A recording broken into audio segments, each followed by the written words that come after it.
Guyana and Guyanese, at home and abroad.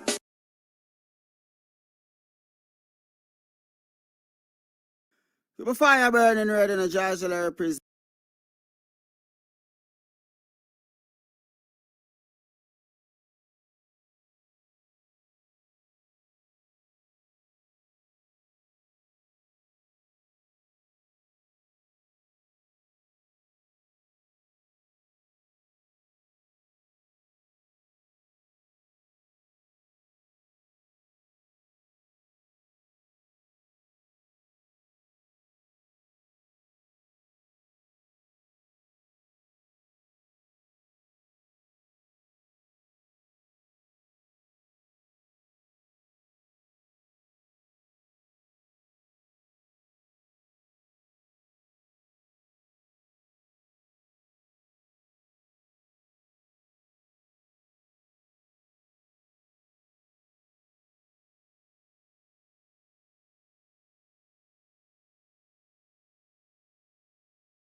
Keep a fire burning red in a Joshua representing of a comes hard here, you know.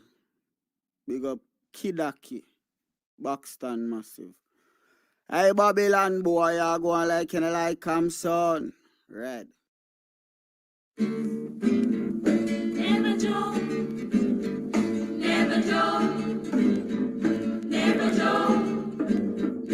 Oh, money, never money, never money, money, never money, money, and I know what you're conniving. Money, money, never money, never money, money, never money, money, you can keep your conniving money. When you've been up for a bum, you have been tell me money. Now because your money done, you come with conniving money. When you had your pocket full, you have been tell me money. Now because your money done, you hustle for tell me money. Yes, money, never money, never money, money, never money, money. Now I know what you conniving money. Neighbor, neighbor, joker. Neighbor, neighbor, joker. Neighbor, neighbor, joker. That's all the money that me walk for. A 2 pound note and I kill that piece. A 2 pound note and I kill that piece. A 2 pound note and I kill that piece. This is all the money that me walk for. Money, neighbor, money, money, neighbor, money, money. I know what you can have in money. Oh, Joseph. Guyana and Guyanese, at home and abroad. Tune in to Guyanese Morning Time, hosted by Kadaki Amsterdam, where the sun always shines. Guyanese Morning Time, the people call it Guyanese Morning Time. Rhythm, Guyanese Morning Time. Intelligence and knowledge run the front line. We go again, Guyanese Morning Time. The people call it Guyanese Morning Time. Rhythm, Guyanese Morning Time. Intelligence and knowledge run the front line. We go again. We rise up early morning watching Comes TV, where wisdom and knowledge, yes, it is the key. Exposing corruptions over land and sea, where the wicked politicians they try to trick me. Guyana is a land for everybody. With 6 races should live in harmony. Is one set of people getting aisle money. Is one set of people doing the thievery. Guyanese Morning Time. The people calling Guyanese Morning Time. Rhythm, Guyanese Morning Time. Intelligence and knowledge run the front line. We go again, Guyanese Morning Time. The people calling Guyanese Morning Time. Rhythm, Guyanese Morning Time. Intelligence and knowledge run the front line. We go again. This is a program that you all can see. Sharing your views and your integrity. Like it, comment and share it all around.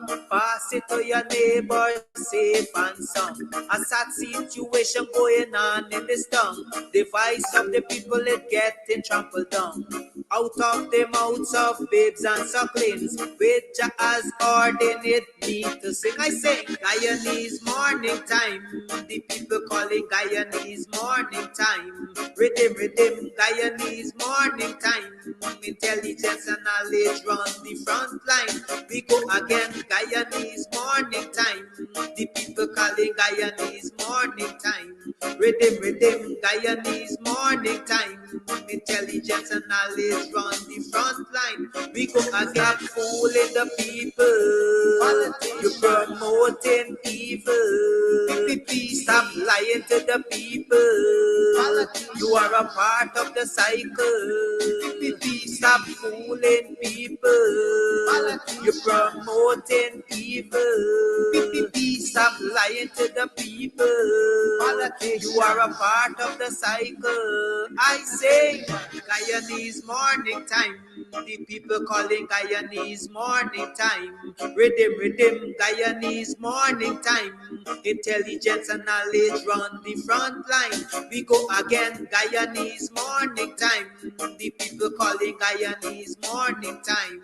Rhythm, rhythm, Guyanese morning time. Intelligence and knowledge run the front line. We go again. They got Breakford, Bork and Mark Benchcop. David Hines and Kadaki Amsterdam. Sherrod Duncan, Nigel London. Normal Brown and Gavin Matthews. Big up Paslow, Port People Governor. Simona Brooms, Robin Simpson. Hampton Green and Winston Jordan. And yes, we can go right on and on. Guyanese morning time. The people calling Guyanese morning time. Rhythm, rhythm, Guyanese morning time. Intelligence and knowledge run the front line. We go again, Guyanese morning time. The people calling Guyanese morning time. Rhythm, rhythm, Guyanese morning time. Intelligence and knowledge run the front line. We go again. The relatives and friends of young Wyndham Bacchus, they deserve justice. The family, the relatives and friends of our in Boston, they deserve justice. The family, the relatives and friends of Peter Headley, they deserve justice. And so when we say that Guyana is an apartheid state, we have the evidence to show.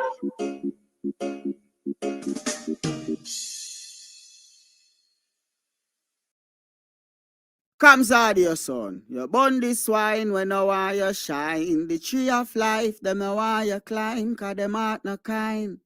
Comes, I say them heart no kind. Buxton Massive, Kidaki, Red Hat.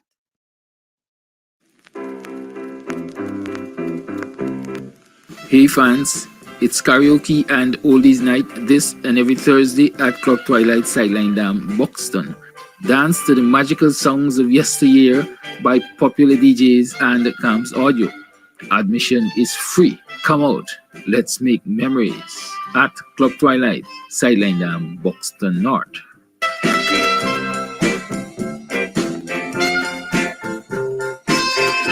You can get meat anywhere, Then I went on but and for said, the best oh yeah, cuts of chicken, beef, pork, mutton, and lots more, check out T and W Harris Butcher Shop, located in the East Ramvelt Market Meat section. Call us on 609-7168, 641-4494. Ask for Rastaman. T and W Harris Butcher Shop, for the best in fresh cut meats and lots more.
Kid.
have to say, man. Thank you, caller. What shall I render to Jehovah?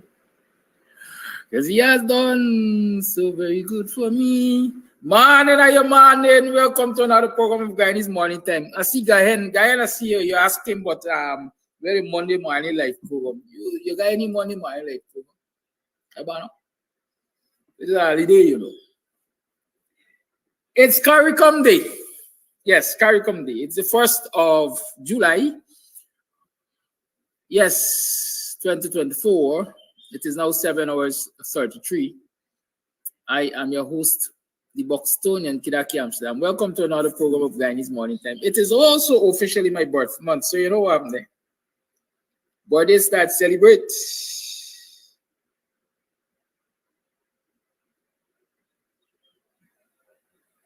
Birthday start celebrate.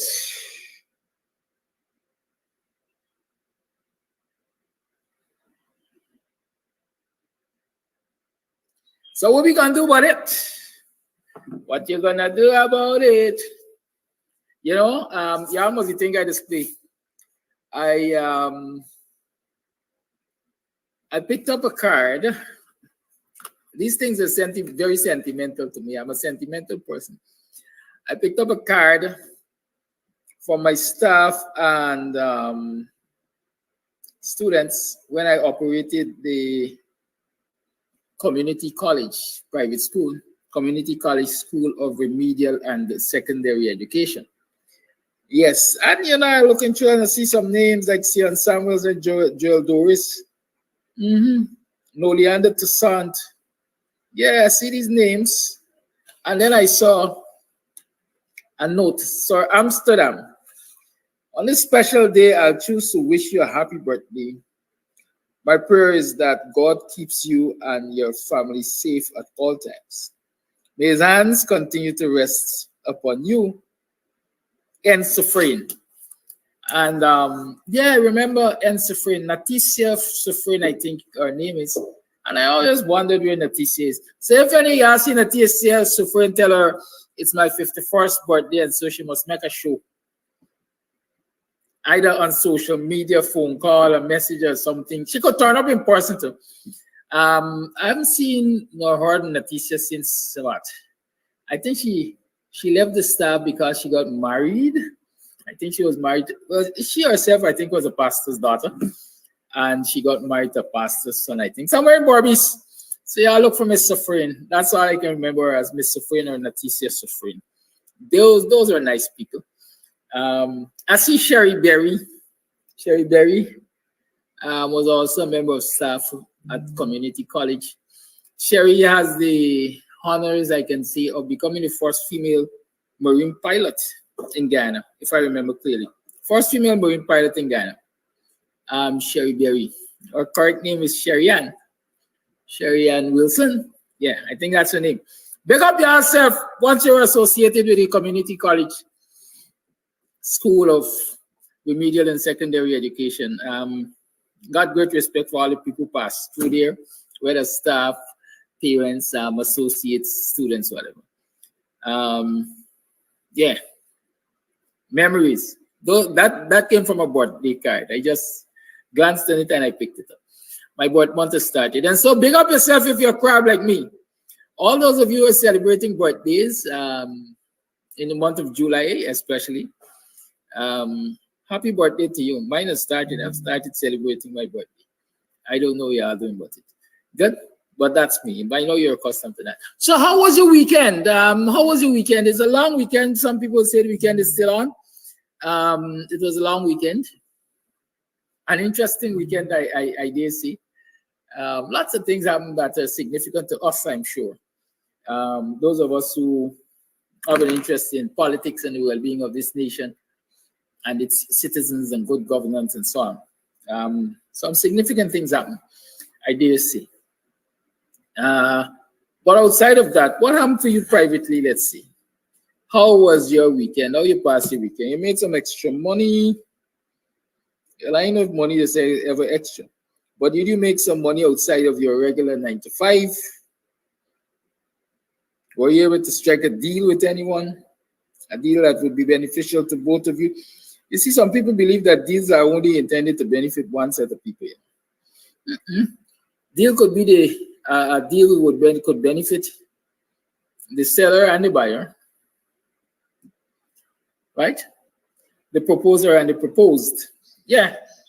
So what if you made any such deal that benefited you and the other person, so nobody feels cheated? That is important, you know.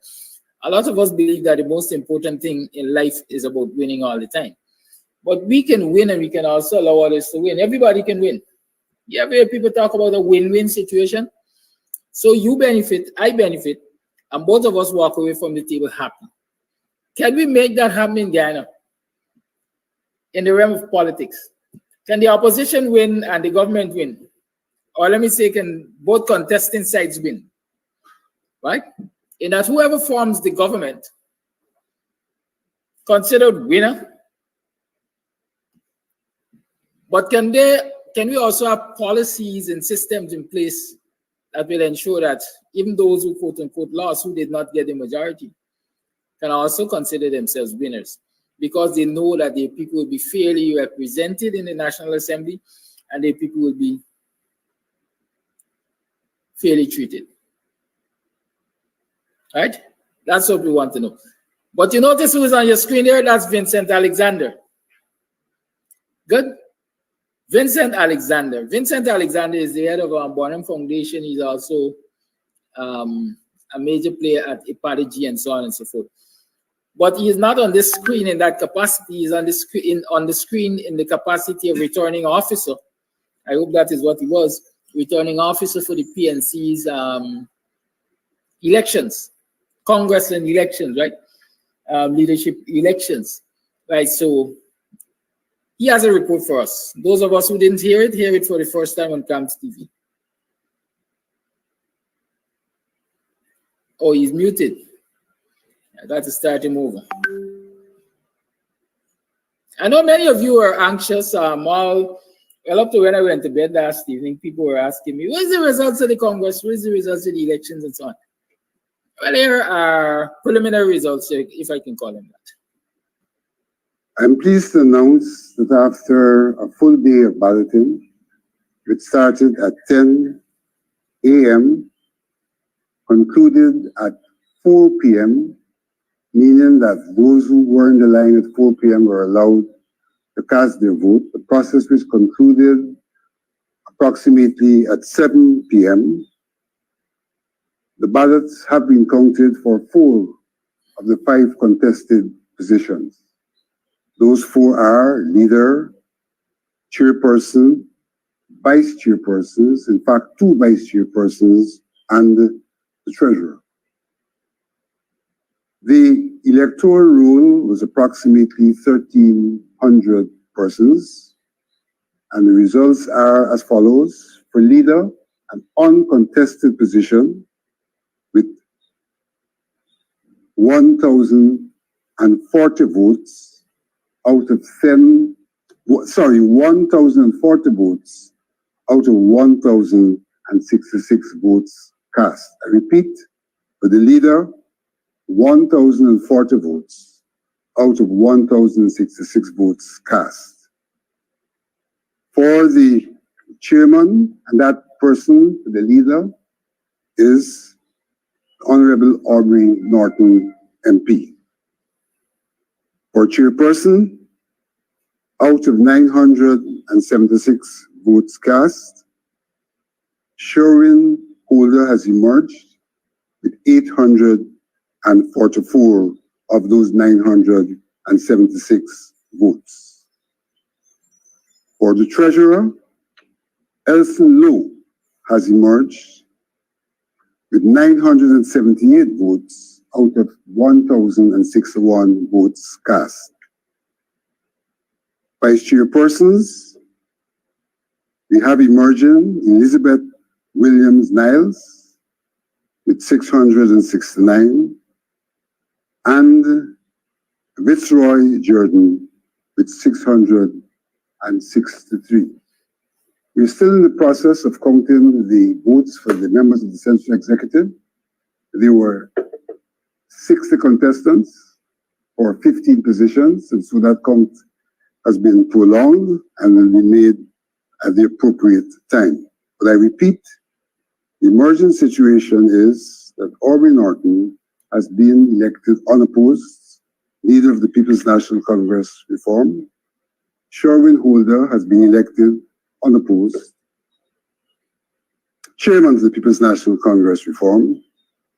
Elizabeth William Niles, and Fitzroy Jordan in a contest of 5 have emerged as the 2 vice chairpersons, and Mr.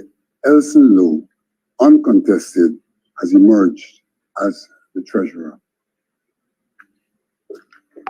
The announcement for the CEC Central Executive Committee will be made once that count is concluded in the new day. Thank you. And that was Vincent Alexander for you. That can threaten property, that can pose and cause problems.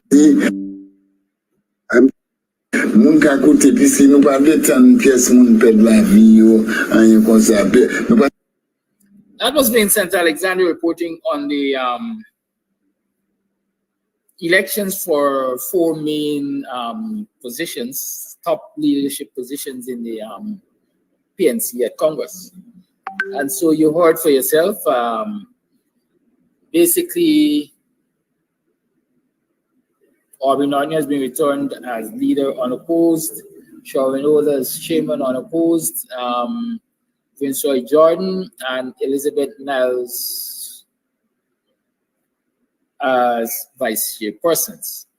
Good. That was yesterday's business. Now I have a press release. I just saw a press release. Yes, there's a press release that came from the PNC about the Congress. And so let me share it with you, because remember we started a heated discourse, if I can call it that, on Friday about the possibilities. I don't want you to lose track of that. You heard it again this morning because it was replayed, about the possibilities of the slate for the 2025 elections. And I dare say not necessarily for the 2025 elections. I dare say for the next regional and general elections. Why am I saying for the next regional and general elections? Because like I indicated to you last Friday also, GCOM has activated all its processes in preparation for an election. In my mind, since those processes are activated now, the 2025 elections are due approximately a year away from now, right? And so if those processes are activated now, one has to ask, to what end?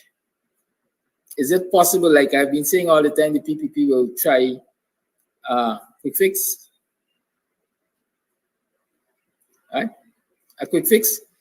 June Cameron is coming to visit me on Thursday. I wonder how many of you, June. So inbox me so I can know.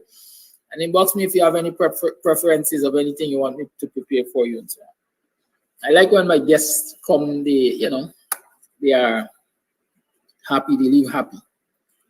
So let me read this Congress release for you. It says,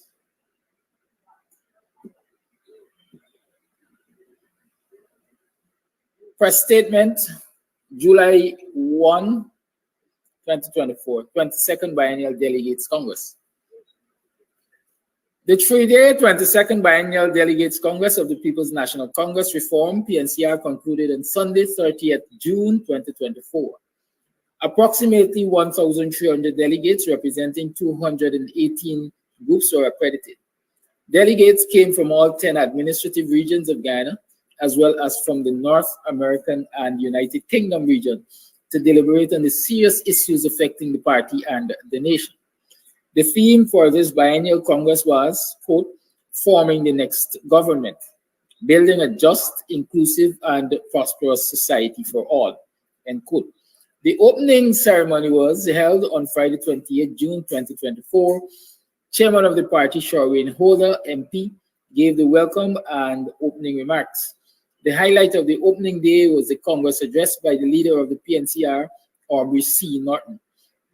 In his presentation, Mr. Norton described his party's people-centered vision as a contract with Guyana that, quote, puts people first and will utilize the resources of Guyana to achieve the ultimate goal of providing a high quality of life to the people of Guyana through the direct and indirect transfer of resources to our people, to educate them, support the mobilization of resources to work, and for investment with the aim of alleviating and ultimately eradicating poverty, while simultaneously resulting in the sustainable development of all communities and sectors of the Guyanese society, as well as the promotion of good governance and the creation of a just and prosperous society.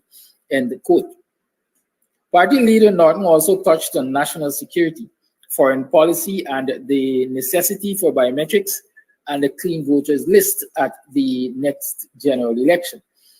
Day 2 of the Congress was a working session. Several groups from across the country and overseas brought greetings to the Congress, and the party chairman, Sherwin Holder, presented the General Secretary's report. The plenary session of the Congress examined the chairman's remarks, the leader's address, and the General Secretary's report. Delegates vigorously debated and discussed the various issues emanating from the three addresses. The 22nd Biennial Congress examined several motions that were brought by local and overseas party groups. Motions called on the party to work towards establishing racial unity in Guyana, ensuring the implementation of its people-centered vision, providing transportation to support the party's work in the hinterland regions, among other matters. The Congress also passed a motion decreeing that the elected party leader at the 22nd Biennial Congress, that the elected party leader at the 22nd Biennial Delegates Congress be the party's presidential candidate for the next general and regional elections. Let me repeat that for you because it's of importance for this discussion, which was started Monday. The Congress, on Friday, the Congress also passed a motion decreeing that the elected party leader at the 22nd Biennial Delegates Congress be the party's presidential candidate for the next general and regional elections. Elections of party officers. On the final day of Congress, Sunday, 30th June 2024, elections for party officers and members of the Central Executive Committee of the party were conducted in accordance with the procedures set out by the independent returning officer, Mr. Vincent Alexander. For identification, delegates were required to display to the election officials both the delegate's badge and a picture ID. The turnout was overwhelming and attests to the vibrancy and strength of the party and the commitment and loyalty of its membership. Election results. Aubrey C. Norton was returned unopposed as party leader. Sherwin Holder was re-elected chairman of the party. Viceroy Jordan and Elizabeth Williams Niles were re-elected vice chairpersons. Elson Lowe was elected treasurer of the party. Counting of votes for the election of the 15-member Central Executive Committee of the PNCR will continue this morning. The party extends its gratitude to all those who contributed to the success of its Congress. End. Well, for the Central Executive Committee members, if I remember, Vincent Alexander said they were what? 15 persons or 30 persons. The contestants were big in terms of number. And so they have to take their time and go through those votes. Good. Here's a motion that was presented and passed. Whereas general and regional elections are due in Guyana in the very near future. Whereas at those elections, the party is confident of regaining national government. Whereas the party leader has historically been the party's presidential candidate. Whereas on the single occasion when the party leader was not the presidential candidate in the 2011 election, the then party leader made that decision in his own deliberate judgment.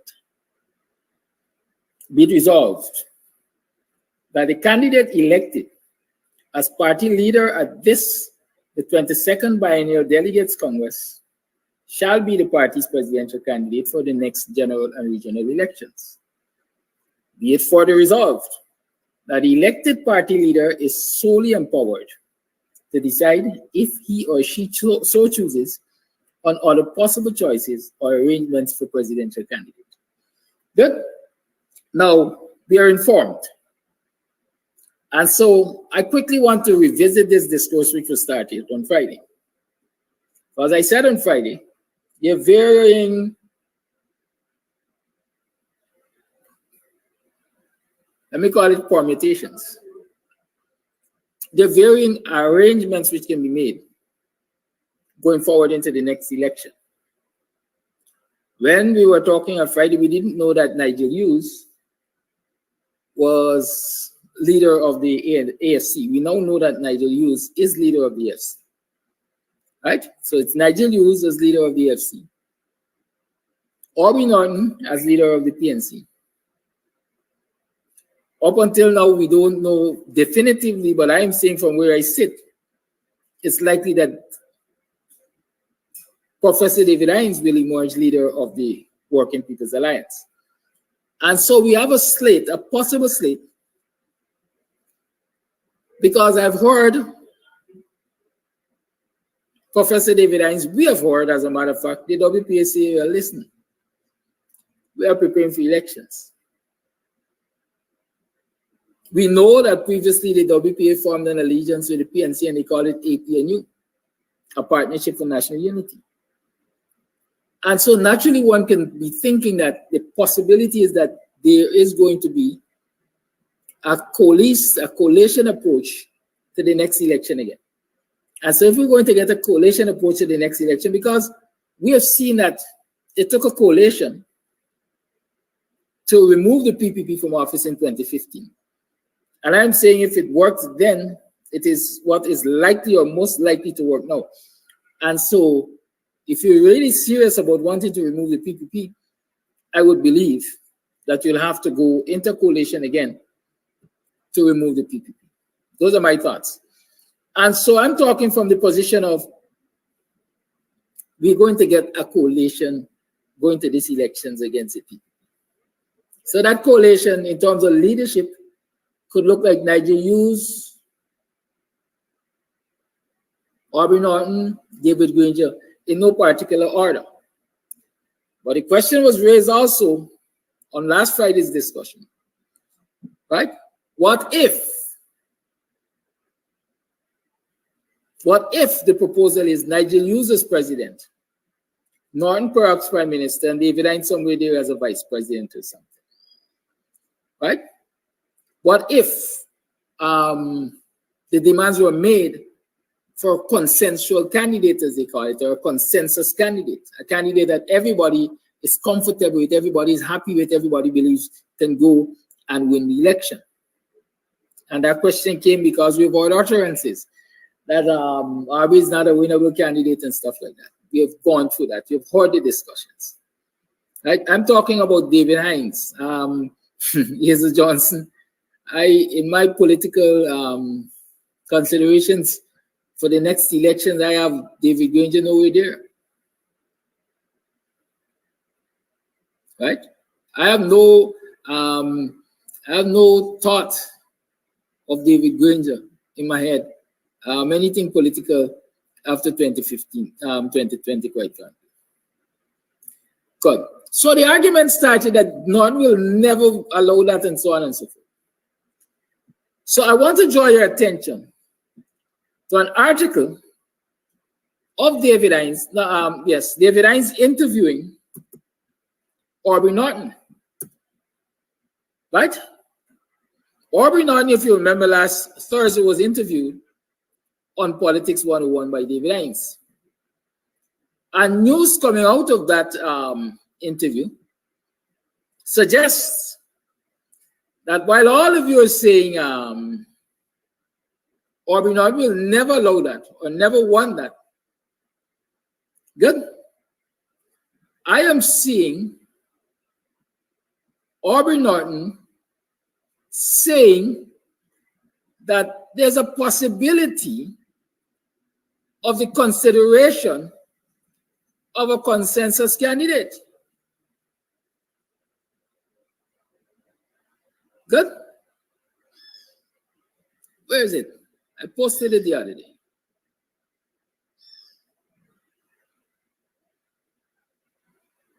There's so much news. I wonder if it was a Village Voice article, perhaps. Right? But I posted it on the page.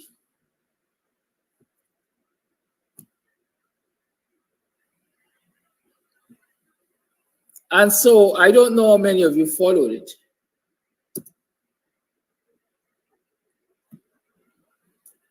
But I want to share it with you. So you're gonna say, Kidaki say. You're gonna say, Camps TV say. You're gonna say, it was in the news, right? I want you to note that. So I'm looking use election viewers.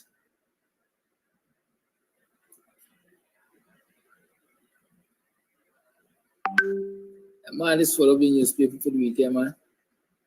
Yes, but I am saying that I've read, I've seen the article, I've posted the article on the page. This is so dynamic. There's so much things. So much news so quick. Right?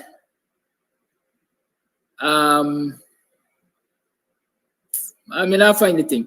Anyhow, but those of you who know the article, you've seen the article, you perhaps can just send me the link, because I can't spend forever looking at it. Good? But I know that it is there because I read it.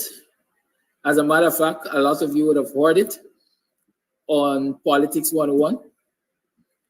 And so it's no imagination of mine that is saying that Aubrey Norton has said basically he's willing to consider, if push comes to shove, my word, if push comes to shove, consensus candidate. I can't say who will be considered as a consensus candidate, but I can say that some names out there include Nigel Hughes. I've even heard people talk about David Granger making a return as a consensus candidate. I've heard the name Vincent Alexander out there. And so there's some names out there as to who can be considered a consensus candidate. I've heard Nigel Hughes, I think, also see. I think I heard, right? That he's open to being a consensus candidate. And so the discussion we need to start, to adjust our minds to is, what do we, as supporters of the opposition, as activists for the opposition, what do we believe will be the best format to go into the elections? Do we have to have a Aubrey Norton leadership? Or do we, let me don't even put it like that, let me change it around. Do we have to have a PNC leadership for the coalition? Or we are prepared to negotiate positions? And so even if PNC doesn't lead the ticket, PNC takes a major part of the ticket. Is that a possibility? And why did I say not Aubrey Norton? I said PNC because if you listen to the motion, it says, what it says here about the motion? The motion says, be it for the resolve that the elected party leader is solely empowered to decide if he or she so chooses on other possible choices or arrangements for presidential candidate. So in other words, when it comes to choosing the presidential candidate for the next electoral slate, coming out of, I assume, a coalition arrangement, Aubrey Norton, right, has been empowered by his party to make that decision by himself, alone. So he doesn't have to consult with the Central Executive Committee, CC, according to what I'm saying. Be it for the result that the elected party leader is solely empowered. That's an important, very, very important clause of that motion. The elected party leader is solely empowered to decide. And so if Aubrey Norton wakes up tomorrow and he said, I want a cat to be the presidential candidate on this slate, so be it. Nobody in the PNC can question. Well, I guess they can question, but he can't necessarily stop because he has been so empowered by this motion. Is that healthy for democracy? I don't know. I'm asking the question. Is it healthy for democracy?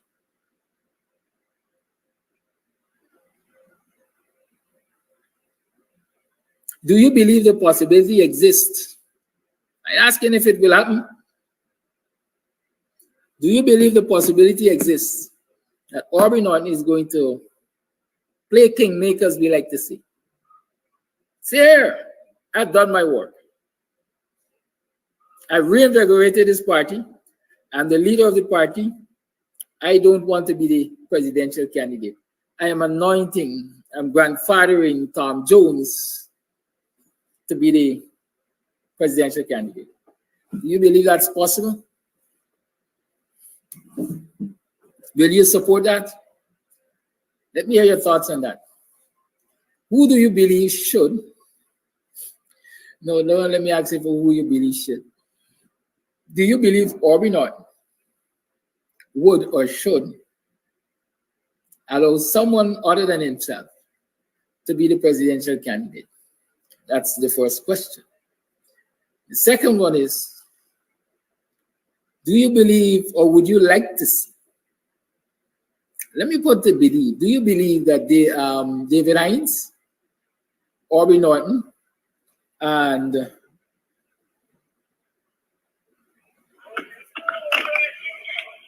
hello? Hello? Good morning. I don't know if it is the last interview with Dr. Hines and Mr. Norton. Mr. Norton is saying that they do the hard work, and he would never allow a man flying off a tree, tap and drop on the ground and say he wants to be a presidential candidate. He said they already announced that he's a presidential candidate last night at the Congress. Is that all he said? Yes. Okay.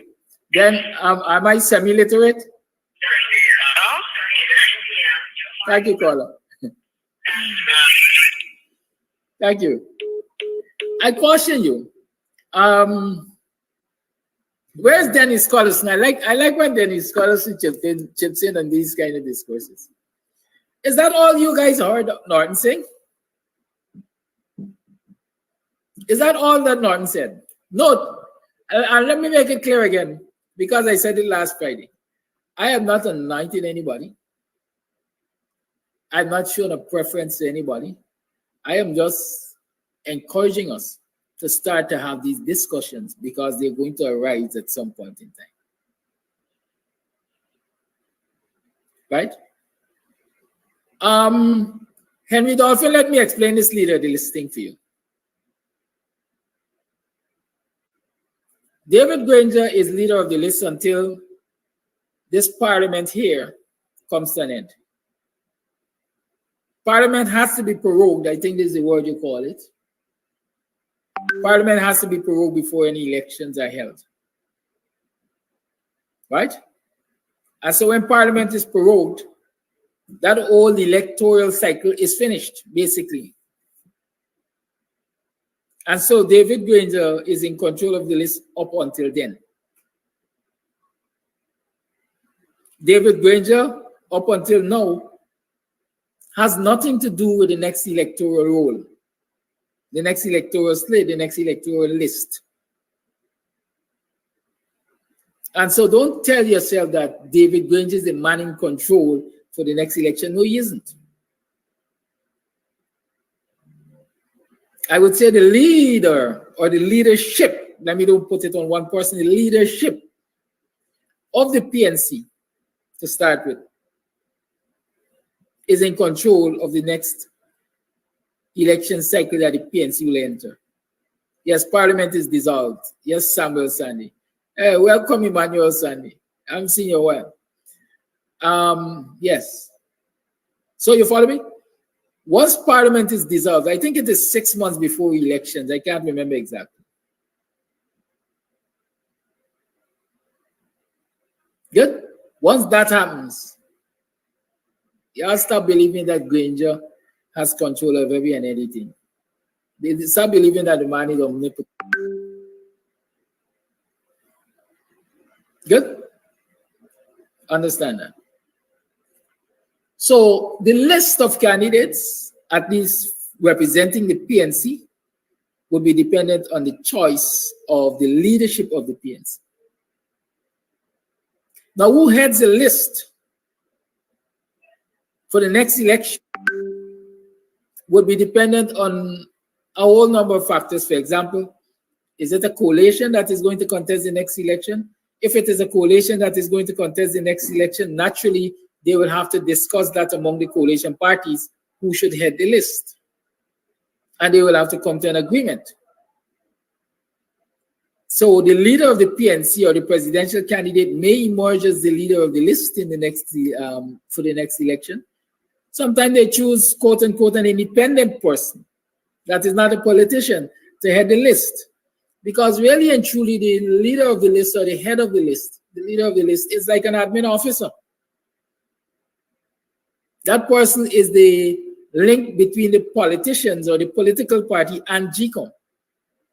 And so in actuality, what the person is supposed to be doing is corresponding with GCOM. GCOM sends a letter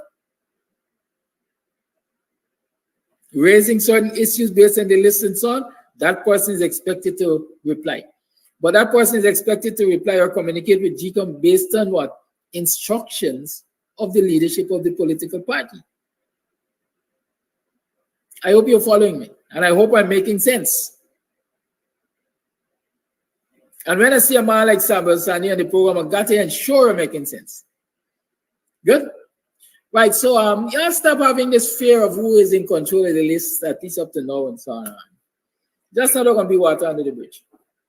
If you also believe that Granger being in control of the list is such a bad thing right now, and Granger is causing all of this disaffection and so on because he controls the list, that time will soon pass. Let's look to the near future. We're talking about what the possibilities are. What would you like to see as the possibilities? The other question is, here's this one. Given the fact that you are likely to get, likely, it's a possibility, to get on one slate, call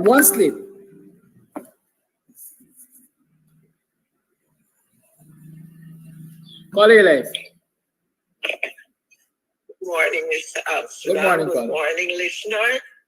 This morning, I would like to congratulate Mr. Norton and those 5 persons. I would like to ask that as from today, I feel that everybody should come together, all hands on deck.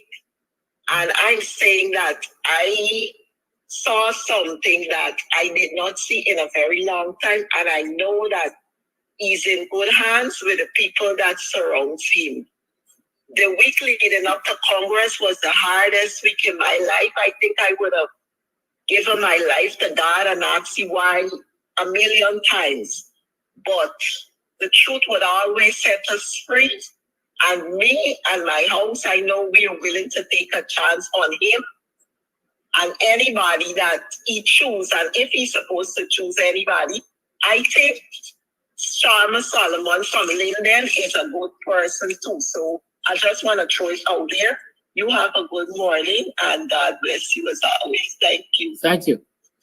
I see somebody is saying all y'all hate Norton. That's the emotional side of that person. At least when it comes to me. That's the emotional side of that person. At least when it comes to me. And I tell you all again, and I'm going to remind you, don't be emotional, be rational. Do not be emotional, be rational. Rationality is what will help you to make good decisions. Quarter your life. Yes, good morning to you. Happy Monday to you and all my African Guyanese brothers and sisters. Congratulations for all of the win. Let me repeat myself. God put Abinadon there. God sent Abinadon there to lead Guyanese, all Guyanese, to victory next year. I said all the clap me up, continue to say, no. Mr. Nigel Hughes never answered the question from both parties, Rick Ford or Mr. David, concerning about the coalition. He go around the bush. He never answered the question if he will be part of changing the contract.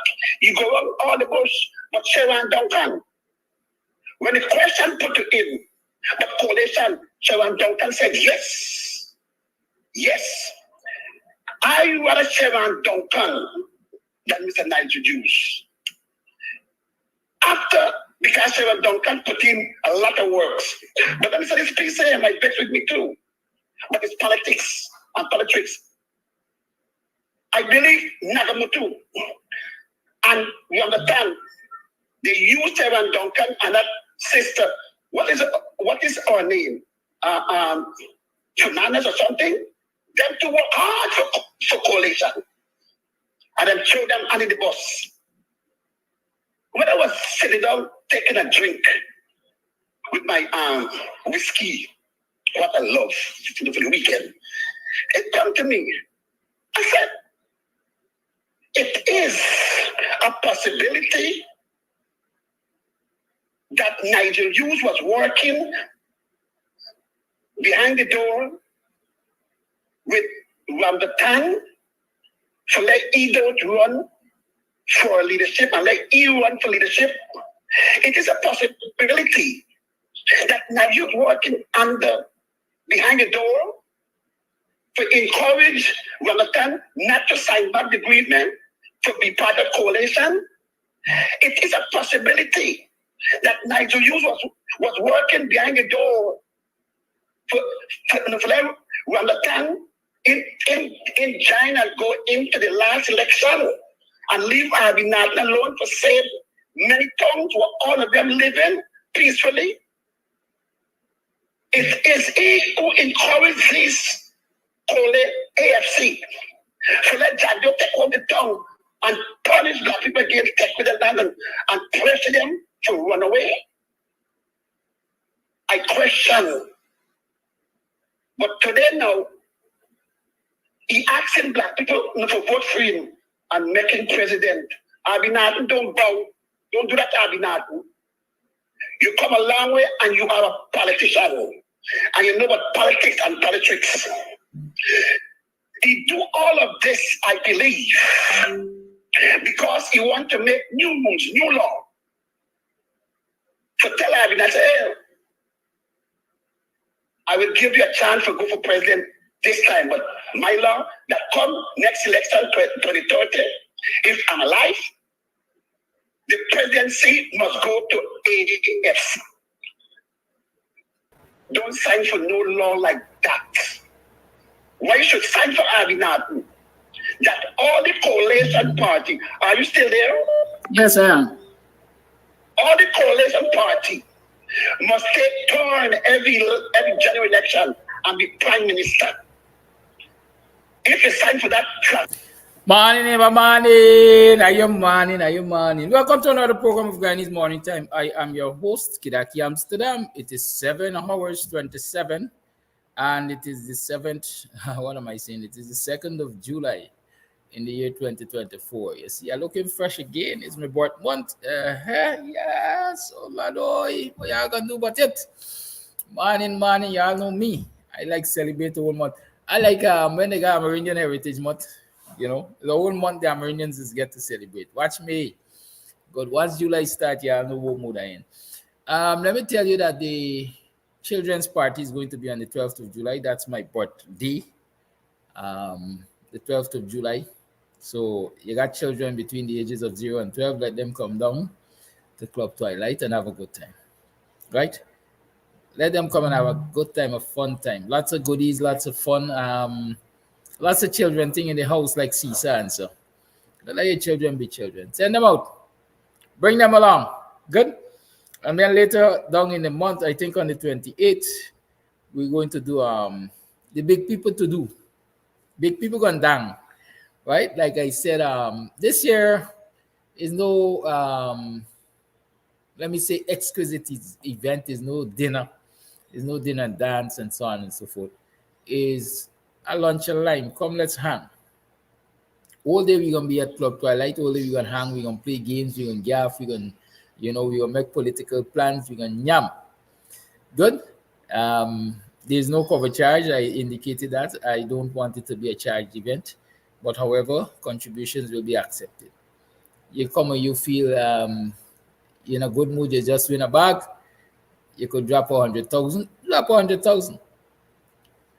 Do your thing, right? Good. But also, if you ain't win a bag and you got 0, turn up still because your family look out for each other, right? So that's put yourself in that frame of mind. I think it's going to be the 28th of July. Let me see. Sunday, 28th of July. Yes, Sunday, 28th of July. That's likely to be the date. Good.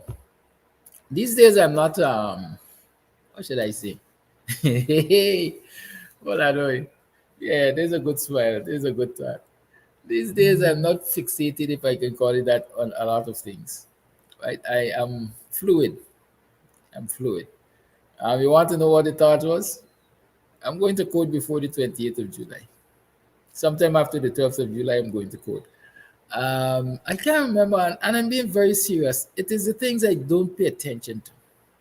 I can't remember. I am thinking in my head that the magistrate set the case for the 23rd of July. But it could also be the 13th, because I know it's a 3. One of them dates the 3 after July. So it's either the 13th or the 23rd. And that is how my mind works. Certain things I don't... I usually say I don't walk around with information in my head that I can keep on a paper, or somebody got written down somewhere. I'm sure counselor will let me know when we're going to court. So I'm stressing about remembering the date. Good. So yeah, how y'all been? How was yesterday? How was y'all last night and so? How you passed yesterday? What did you achieve yesterday? What gave you hope? Because I usually say the minute we lose hope is the minute we die.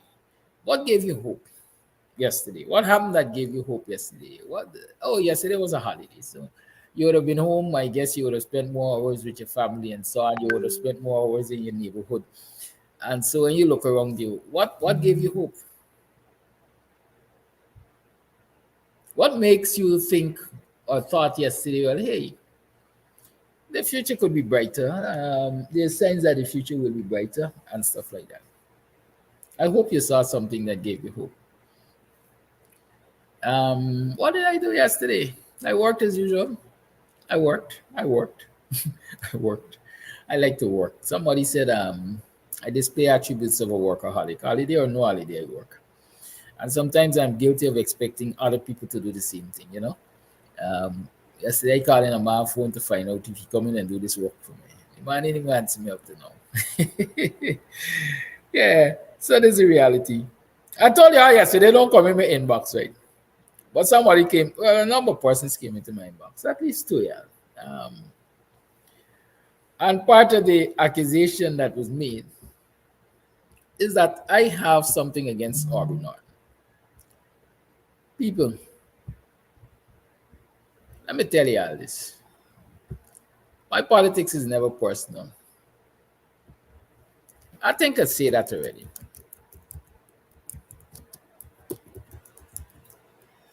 Right? My politics is never personal. And when I say it's never personal, they say all politics is local. When I say it's never personal, I don't really deal with personality, you know. When it comes to politics, I don't deal with personality. I deal with behavior. If you're ethical, we're gonna get along. If you're unethical, I'm gonna give you hell. Right? If you've shown that you got the people's interest at heart, you're gonna get my support. But if you haven't shown that you have the people's interest at heart, I'm gonna give you hell. It's as simple as that. Right? Because at the end of the day, no man is an island. Politicians don't live in a bubble. I mean, many of us, well, I ain't no politician anyhow. Many politicians behave as though they live in a bubble. I don't live in a bubble. And so I know that so long as I don't live in a bubble, people will have to meet, people will have to greet, people will encounter each other. Right? And so I'm not about going out there and create enemies and so on and so forth and so forth. I like to share experiences and tell you something. I never for 1 minute I criticize Stanley Carrie John on this program. I talk what I have to talk. But I always said in my mind, the likes of Jagdeo and Ali and the PPP psychophants, I'm not likely to want to have a honky-dory relationship with, because I see them as oppressors, I see them as inhumane, I see them as beasts. And quite frankly, I'm speaking here broadly. Up until now, I have not seen any of them in an exceptional manner. Up until now, I can't say that I've rubbed shoulders with any of them to know them differently. It's highly unlikely that that will happen in my lifetime. Well, people do change, but I'm saying it's highly unlikely. Good. But that doesn't mean if life situations put me in a position where I can extend a helping hand because it's necessary and it's humane, I won't do it.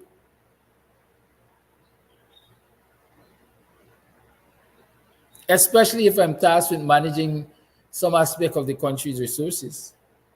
They are citizens. They're entitled like anybody else. But they got to the line. Good. That's how I see my politics. My politics is not about necessarily being vindictive and developing hatred for people. I deal with principles. That's me. The other day I went to the opening of the PNC Congress. And I came across a particular individual who I have had reason to criticize several times on this program. And on my approach, at least I sense I might be wrong. Maybe I just follow myself. The person's body language suggested that they were, avoiding me, etc. There were people around who shook hands. This person, they shook other people and everything. I said, we're not enemies, We're not enemies. How you do? I extended my hand. I would only shake your hand if you say that we're brothers. I said, but I said we're not enemies. I would only shake your hand if you say we're brothers. So if that is what makes you comfortable, we are brothers. We are not enemies. In politics, you can't be thin-skinned. It doesn't benefit you to be thin-skinned. You must recognize, as I will say, criticisms for what they are. Criticisms can make you stronger. They really and truly shouldn't make you weaker. And so if somebody is critical of you, what you ought to do is, as we say, step back and do some introspection and some retrospection. Why is this that person's impression of me? Why that person thinks this way of me? Search yourself. And if you're true to yourself, you will arrive at some perhaps logical answer. Like I usually say, don't be emotional, be logical, rational. And then you arrive at your answer, ask yourself if it is a justifiable position the person is taking, if there's anything you can change in your behavioral patterns. Right? Don't go wrong hollering, the man hate me, the man won't like me. People usually don't hate people, they hate your attributes. And if you change those attributes, then or you adjust those attributes, the possibility is you become more likable. Good. So for the caller, the person sent me the voice note. Let me assure you, if you need that assurance, mind you, that is dreading upon the hating business in this political activism thing. I ain't got an interest. Right? I do not have that interest. Hating Arby or getting something against Arby, as they say, ain't got no benefit for me. Right? What gonna benefit me to say I hate somebody? And hate is a strong word. So disabuse yourself. I ain't got no hatred for nobody. And I ain't got no, Guyanese, or what, yeah, Guyanese in general. Once you're dealing with politics, people believe that you always got a conspiracy. There's always a conspiracy. And that is not necessarily true. I am not conspiring against a soul. So if you are keeping your conspiracy theories in your head, keep it right there. Well, it's good that you share it too, so that I get to know that you think that I'm a conspiracy person. I'm conspiratorial. I am really looking for the voice note so you guys can benefit from it. But nevertheless, at 8 o'clock, we're going to have visitors. We're going to have guests. And we're going to talk about other things which are beneficial to you. That's my interest, bringing benefit to people. And so anybody who thinks differently, they really don't know where this voice not come. Anyways, right? When I raise issues of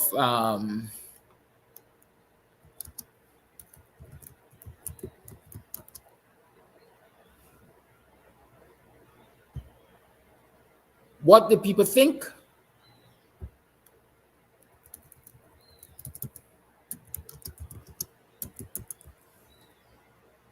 it's because I want you to have an understanding.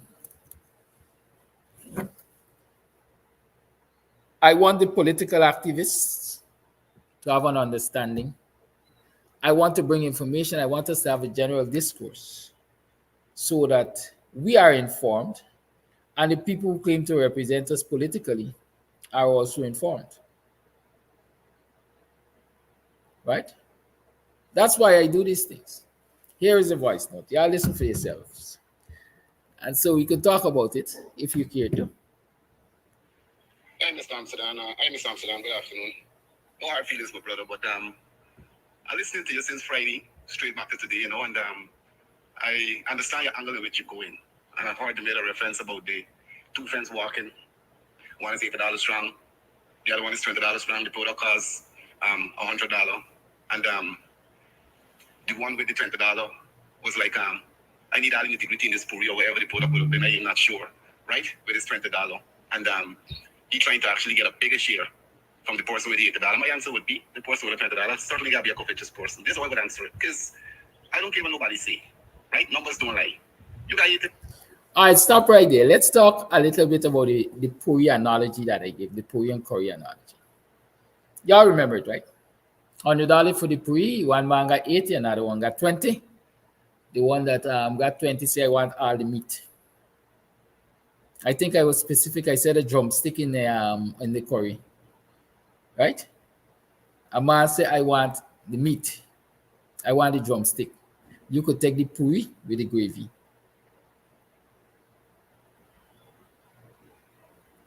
Will you agree to that so that both of you could be fed? Or will you insist that the puri must share puri and chicken with gravy, at the risk of none of you being fed? Because the man with the $20 insists that the only way me $20 buying this puri and curry is if I'm going to get a drumstick. Good?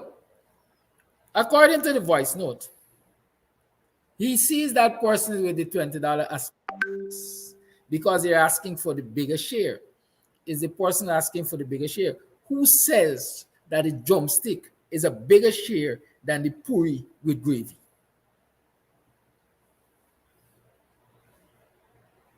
And that is our challenge. Many of us become emotional instead of rational. Who says, let me look at it this way now. Who says that a drumstick can satisfy his hunger as well as the puri and gravy will satisfy the other person's hunger? Quite frankly, if somebody makes me that offer, I'd take me puri and gravy, because the puri and gravy, from where I'm sitting, is going to do a better job at satiating my hunger.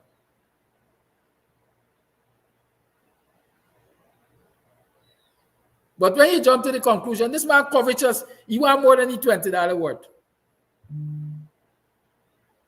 The minute you start saying that you're going into a partnership,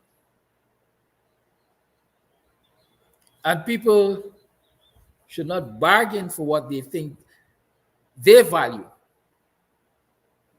you're heading down a road of problems. The minute you are hard and fast that this is the only way it will work, you're running the risk of it not working.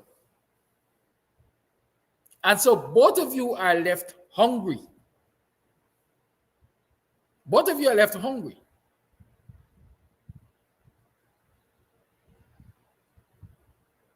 Whereas if you were to agree to that compromise, both of you will be fed. And I'm arguing again, the man with the puri and the gravy will be better fed than the man with the drumstick. Let's talk about this thing that people are talking about, presidential candidate and who is president and so on. Does being a prime minister, a vice president, a minister, senior minister, junior minister stop you from working for your people, from serving your people? It ought not to. Because if you're a minister, you're given a task in a ministry. You're given the opportunity to manage a ministry. You have to determine in yourself that I want this ministry to be the best ministry in delivery of services to my people, and I am prepared to fight tooth and nail for it. Every time I go to cabinet, me and the 12 of them going to cuss, and I'm going to turntable if I cannot get what I want or what I think my people deserve. There got to be a mindset. Yes, president got sweeping powers. President could say, kill the dog and it's gone dead.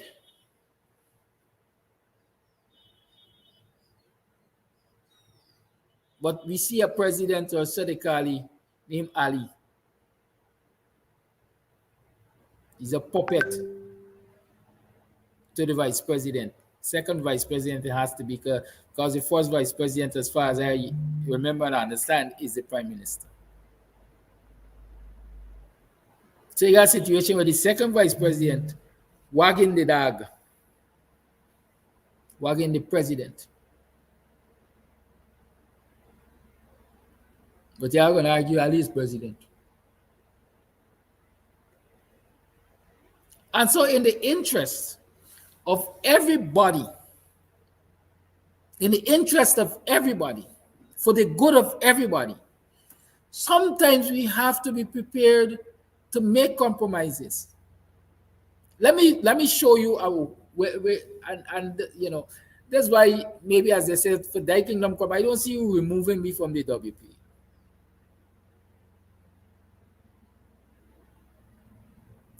To enter into the 2015 elections, remember the 2011 elections, APNU, the leadership for APNU was was David Granger, president, Rupert Rupnarine, prime minister.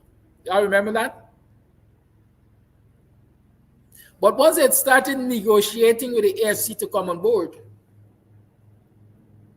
the AFC will say we will come on board only if we offer something as substantial as the prime minister. What did WPA do? WPA, in the interest of the nation, in the interest of the people, said, first word, y'all take the prime ministerial position. Take it. If that is what is going to bring you on board so we can remove this wicked and vindictive and corrupt and criminal cabal named the PPP, we are prepared to give it to you. Y'all take it. And I'll tell you something else that you perhaps didn't recognize or you never heard. WPA gave up that prime ministerial position or candidacy, and they didn't bargain for another thing. They didn't say, okay, if we give up the prime ministerial candidacy, y'all gotta give us a vice president. They didn't say, y'all gotta give us 2 ministries. They didn't say nothing. And that is why up until now, there are many members of the WPA and many members of the public who say WPA got a wrong deal. The AFC got too much and stuff like that. I ain't reinventing the wheel. But I'm showing you where people with a national interest at heart were ready and willing to make a compromise so that things could go ahead, so that the people could receive the ultimate benefit. That is when you know people got your interest at heart. Are we going to hold out and fight for who our president and who just come and our president, who the runway and our president? Mind you, as far as I know, we haven't even got to that stage of making these decisions. But like I said, I bring these things to you so we can talk about them, so that your political activists and representatives can hear what your opinions are. So when they go to the table, they will be willing to, somewhere at the back of their head, as I like to say, consider what your opinions are in deciding what the options are. So when I come and I talk these things and I encourage you to discuss these things, I ain't got no interest in promoting anybody, quite frankly. Like I say, if I promoting anybody, I'll promote Professor David Hines. He's on the party that I am in.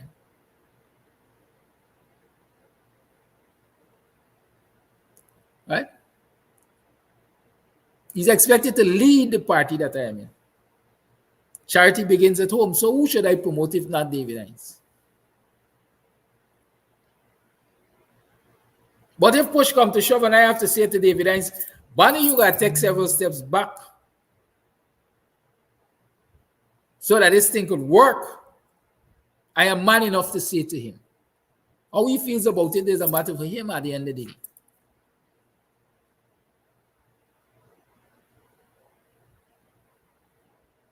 And so if push comes to shove and I got to say at this program, I think, Nigel, you should take several steps back. or RB Norton should take several steps back and allow John the Conqueror to step forward so that this thing can work, I will say it. Good?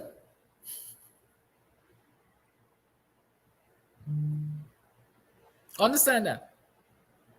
So you don't think because I am as frank as I am discussing these things,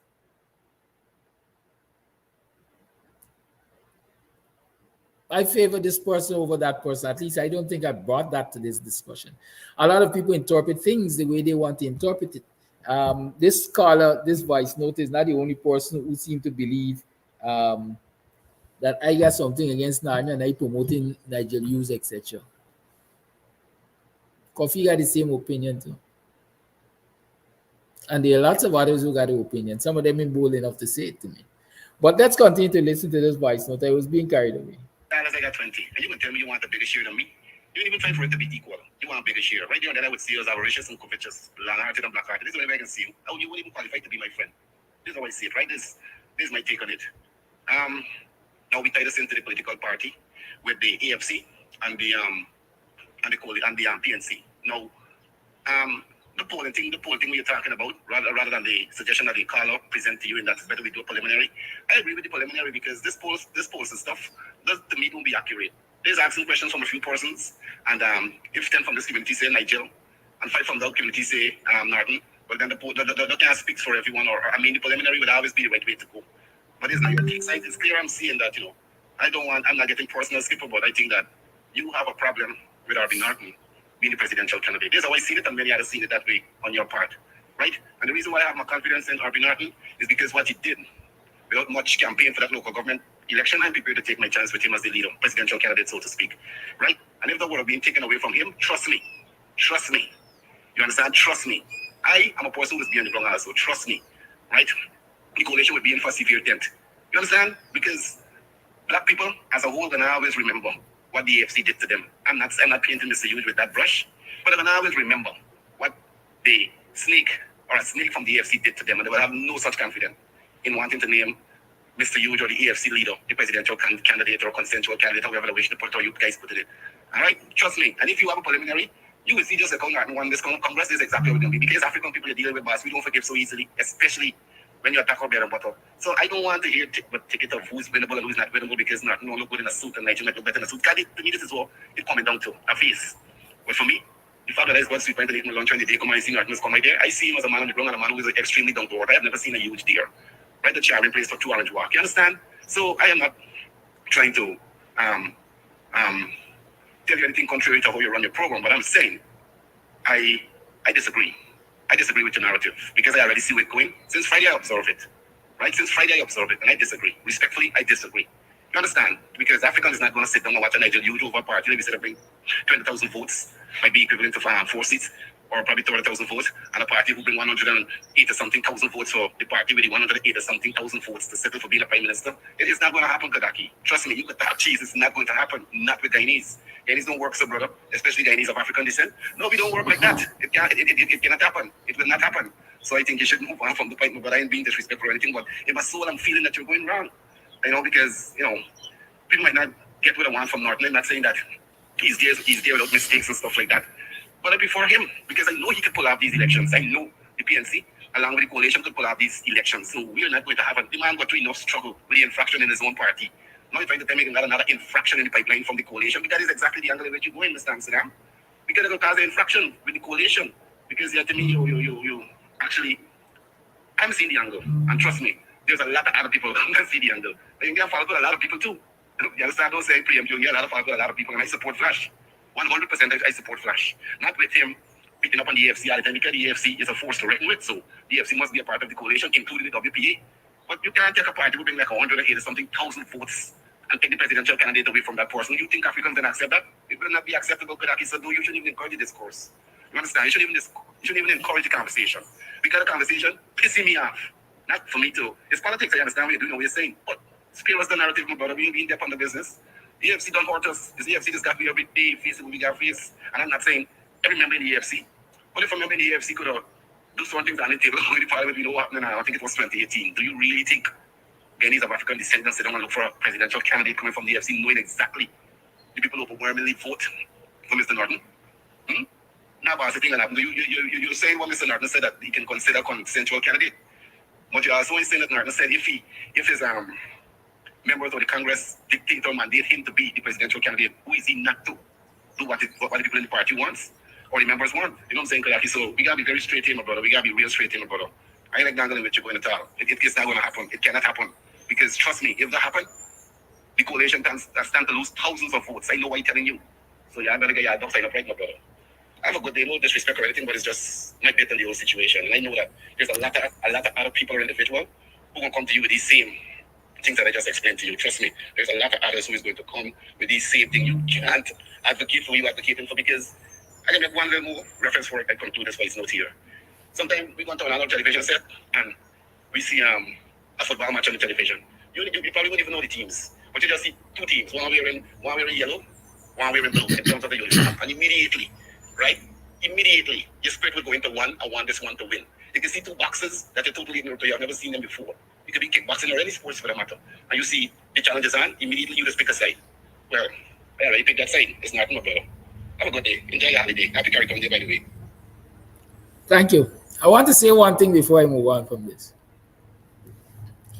According to the logic of the voice note, the smaller party or parties might bring 4 or 8 seats.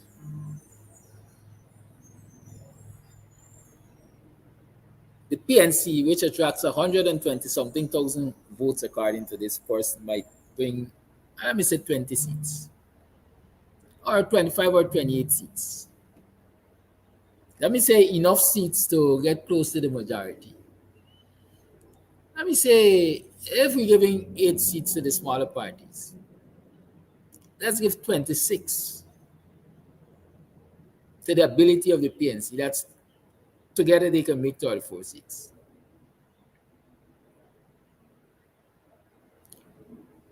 What does it, the Bible says, what does it profit a man to gain the whole world, yet loses his soul?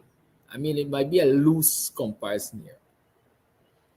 What does it benefit the PNC to get 26 seats?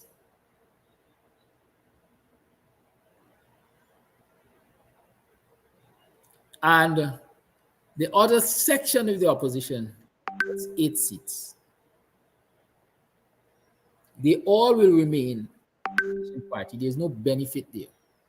Well, there are benefits, people and so on, but I'm talking about taking control of government benefit. Right? Simply because the argument is we want the presidential candidate and we will only enter into this partnership if we get the presidential candidate. Because that is what I'm hearing the viewers saying, right? It's likely to happen and must happen and so on and so forth. No, I don't know what's going to happen. I'm just discussing possibilities. Right? Good. At the end of the day, 26 seats, you're still in the opposition. Your 8 seats, you're still in the opposition. But I think it is in physics, they say, and life perhaps in general, the sum of the parts is greater than 1. The sum of the parts is greater than 1. And so I'm using that logic to say, if you can get past this argument about who must be presidential candidate and who must be prime ministerial candidate, and you get past that argument and you come together,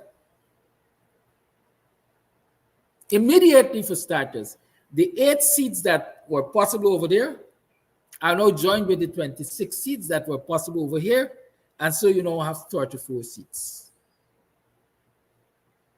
And the possibility is, because of that show of unity, you create what we call it, a stimulus. You encourage other people to join the bandwagon, because they got some people who are sitting on the fence because they didn't like what they see over there and they didn't like what they see over there. But when it comes together, they're starting to like what they see together. And so those people are joining. And so immediately you move the possibility of 26 and 8 seats to 26 plus 8 seats plus another 2 or so. Is a likely winning formula. But if we all out, as in the case of the Purians, sir, that if I can't get this, we ain't playing ball. Both of us will remain hungry in the case of the Puri. And in this instance, all of us will remain in the opposition. That is all I'm saying.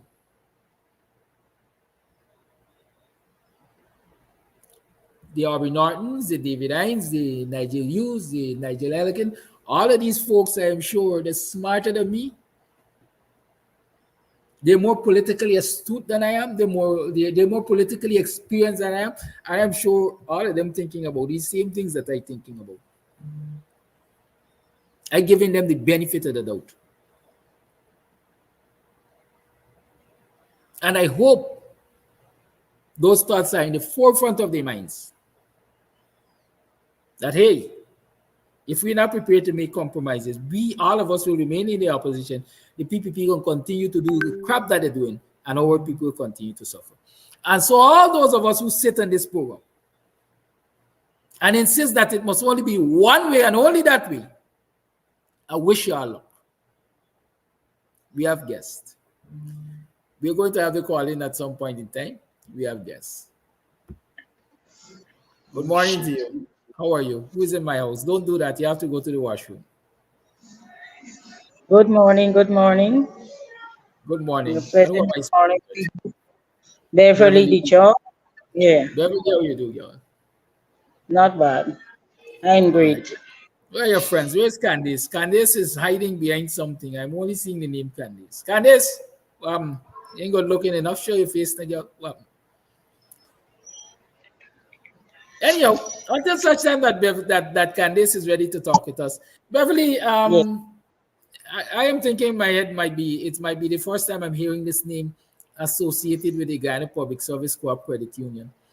Yes, viewers, we have this from the Guyana Public Service Co-op Credit Union. So, Beverly, introduce yourself first, man. Who is Beverly Dijon? Okay. Well, a pleasant good morning to you and your viewship, Kadaki. Thanks for having us. I want to say that I'm not new because I was on your program before. And so during the... Yes, so I want to say that we're here this morning with some really, really great news for the membership of the Guyana Public Service Cooperative Credit Union. We have some new products on board, and myself and colleague will be sharing it with you.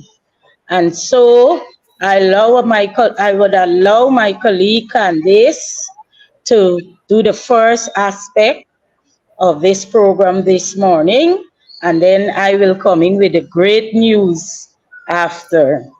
But Beverly, you haven't told us as yet who you are, in terms of what's your role at the Guyana Public Service Co-op Credit Union? Let me put it at that. Okay.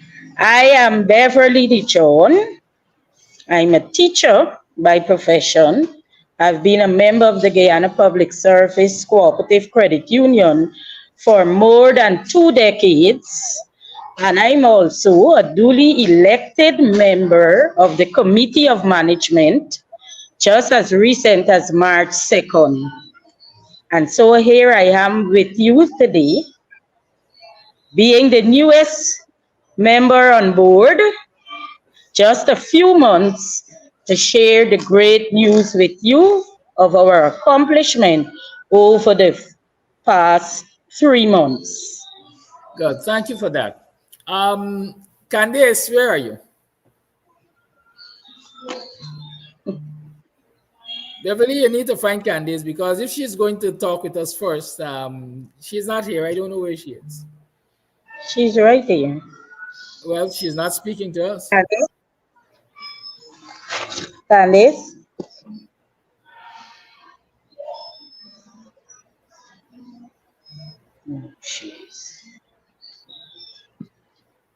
I see she just unmuted. Her device is not connected. Anyways, let me tell you folks that we are talking with representatives of the Guyana Public Service Co-op Credit Union. I do hope that you folks have been making use of the services of the Co-op Credit Union. I do hope those of you who could join the Co-op Credit Union have joined the Co-op Credit Union. I do hope you're encouraging others to join the Co-op Credit Union, because in my book, it's a very, very good thing. It helps you to grow leaps and bounds in a short space of time. I can tell you that from my observations and investigations and so on.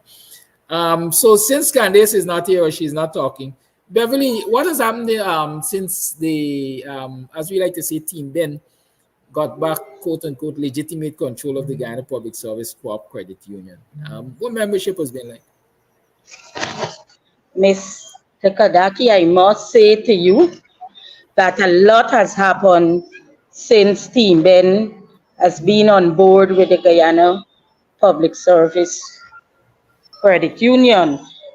First, to say that our membership has improved or increased tremendously.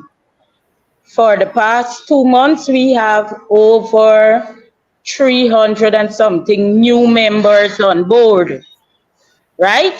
We would have been able to distribute more than 423 vehicle loans.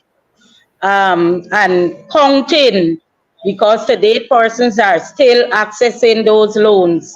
Our mortgage loans has also improved.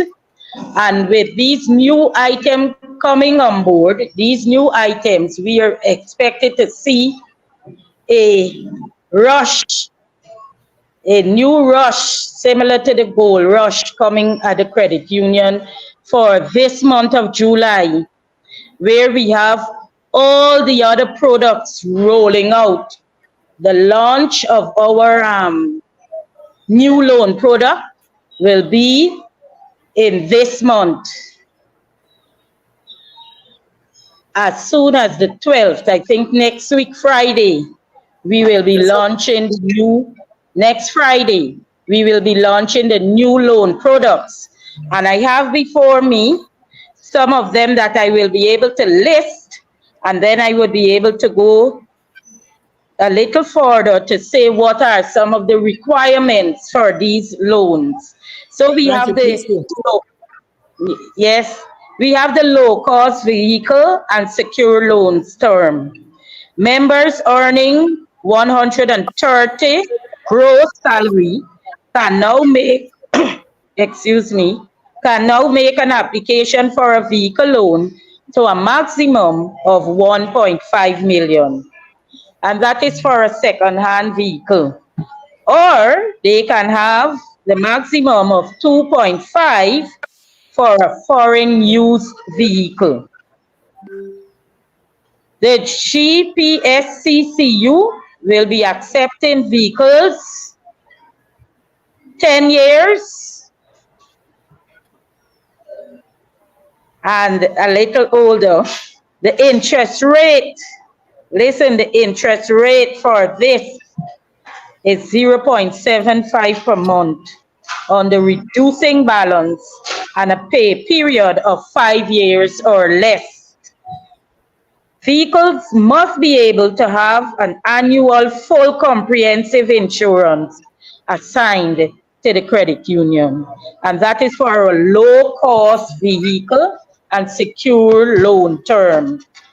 And Mr. Kadaki, I would like you to know that this organization, being the Public Service Credit Union, looking out for its members, we would have taken into consideration all the other aspects of our members, seeing that they will not be able to access such a loan. Excuse me. They will not be able to access such a loan at any other lending or financial institution.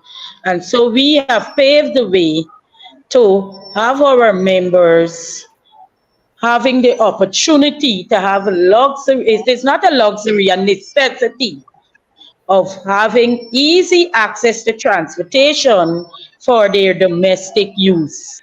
We know persons have to be standing for hours on the roadways to get transportation to get home. With this opportunity being presented to them, they would be better able to have easy transport for themselves and families. And so with this new loan product catering for that bracket, and I must say to you, most of our members are in that 130 and below bracket, 130,000 gross, because you know the public servants are not that well paid. Then we have our next program, the Safe Cash Term. Members can borrow up to 300,000 unsecured to any interested member. The interest rate of that unsecured Safe Cash Term will be 1% per month on a flat rate for 18 months. And so it is only getting better. Now here you have persons who can now borrow up to 300,000 unsecured, and they're paying 1% per month on a flat rate for 18 months. Members must have repaid their first loan and must be in good standing with the credit union. And so it is only getting better. I'll go on and on. I would like to say to you, our members, that you need to cash in on this. You need to cash in on these new loan products because it will only make your life better. And that is our main focus for Team Ben, is making the lives of our members more comfortable and productive. And so I would want to pause here now, Mr. Kadaki, to give Candace the opportunity to explain to you Beverly, what are... Candace has Yes. left the room. Candace is nowhere here. She left everything on you. You gotta do the heavy lifting, girl. Okay. No problem. And what's so, some explanations about these new products? yes. So I would want to encourage all members to cash in on these deals. You will not find it better anywhere else. And so I'm expecting you, as soon as we roll out these products, that you will cash in. I'm talking to all teachers who are members of the credit union, nurses, sweeper cleaners, janitors, and so on. I'm encouraging you. Also, those persons who have members of their families who are in the public service and are not yet on board with the credit union, I'm appealing to you to join the credit union so that you too can enjoy the benefits of these real interesting products. How long after I join the credit union I can benefit from something? Okay. Previously, you had to be there for 6 months. But now, with our new policy, you would be able to, after making 3 months payment to the credit union, you are entitled to your first loan. And your first loan will be based on your savings, and the maximum will be 300,000. That is for your first loan. After you would have repaid your first loan, you're entitled to have access to any other loan once your salary has that capacity to repay. And so 3 months. 3 months. After 3 months. Thank you. So somebody being with a credit union for 3 months can benefit from that. I think you call it cash unsecured, the $300,000. No, you will take your first loan first. The first loan is the same maximum of $300,000, Okay, so but you it can get a depends on your maximum of savings. 300,000 as your first loan. Your first loan Yes, has to be what we call it guaranteed. the first loan, yes, the first loan is a guarantee loan, but depends on the amount that you have. You will not need as much as when you're taking the ceiling or the maximum loan. So it would just be a slighting one or two. Am I clear? Yes, you are. Yes, you are. And so you were telling us about the other products that will be launched on the 12th. Could you give viewers some details in terms of what you need to documentation, etc., that you Okay, need to? here What is the we have, process of applying this? yes, let me shed some light on the first loan to the members. Members will be able to access their first loan after 3 months of consecutive deduction. The first loan to a member shall not exceed an amount which is 3 times the value of his or her ordinary saving, up to 300,000. A member with a first loan may refinance that loan once 6 months of repayment have elapsed from the day on which the last loan was approved.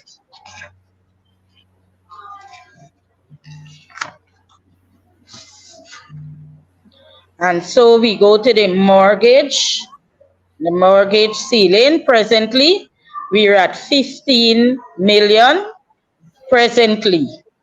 Now, with our new loan policy, we are aiming to go to 20 million as our ceiling. And so the residential mortgage ceiling will be increased from 15 to 20 million. That is what we're looking for. The different loan categories will be the low income mortgage, which will be from between 1 million to 5 million at an interest rate of 3%. The moderate income mortgage, 5 to 9 million at an interest rate of 3.5%. The middle income mortgage, 9 to 12 million at an interest rate of 3.75%. And the high income mortgage from between 12 to 20 million at an interest rate of 5.6%. And so I want to say to you that this is indeed a very good catch for our members. And so with all of these different loans, it also highly depends on your capacity to repay, the salary that you're getting. And once it has the capacity to repay that loan, that's it. You will be able to access it once you have good standing with the credit union. You're not in any way defaulting. The requirements that we requested are all there. Then I don't see any problem with you accessing these loans. Thank you, Beverly. I see Candace has finally shown her face. Candace, good morning. Why were you hiding all the time from us? The camera was giving me some problem. You sure? Or Yes. is you were giving the camera some problem? So Candace, I hope you are following the conversation. Yes, Kadaki. All right.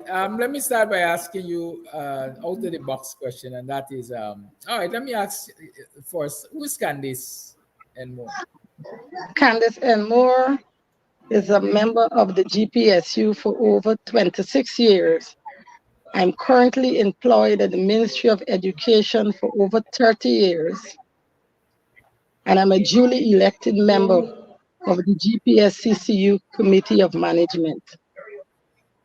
Good. The committee which you are a member of has been in quote unquote legitimate control of the GPSCCU for the last 3 months, I think. Are you Yes, yes, satisfied with the growth that you've seen so far? yes, Kadaki. We're more than satisfied. We regained the confidence in our members, and over the 3 months, over 1,500 and something new guarantor members in total that we have give SU loans to.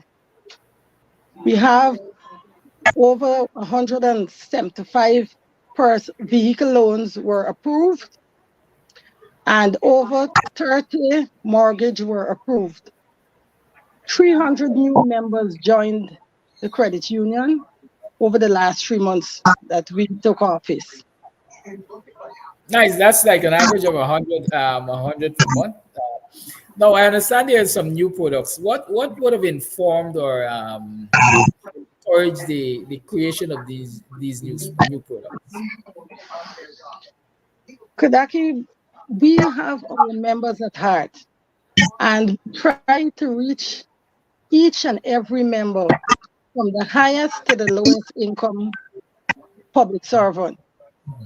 So we try to meet their needs by having loans to suit their pockets. For instance, if you're earning 130,000 and lower, you could fit in for a low income mortgage or a low cost vehicle.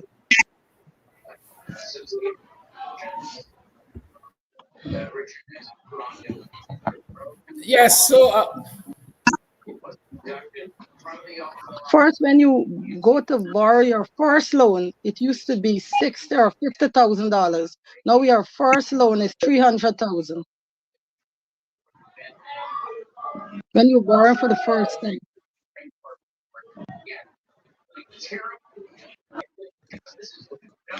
Can you hear me? I'm hearing you loud and clear. Good. So Beverly was taking us through what I would say the requirements of these loans and so on. Yes. And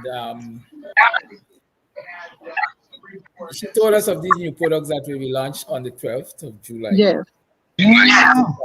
Note of the date because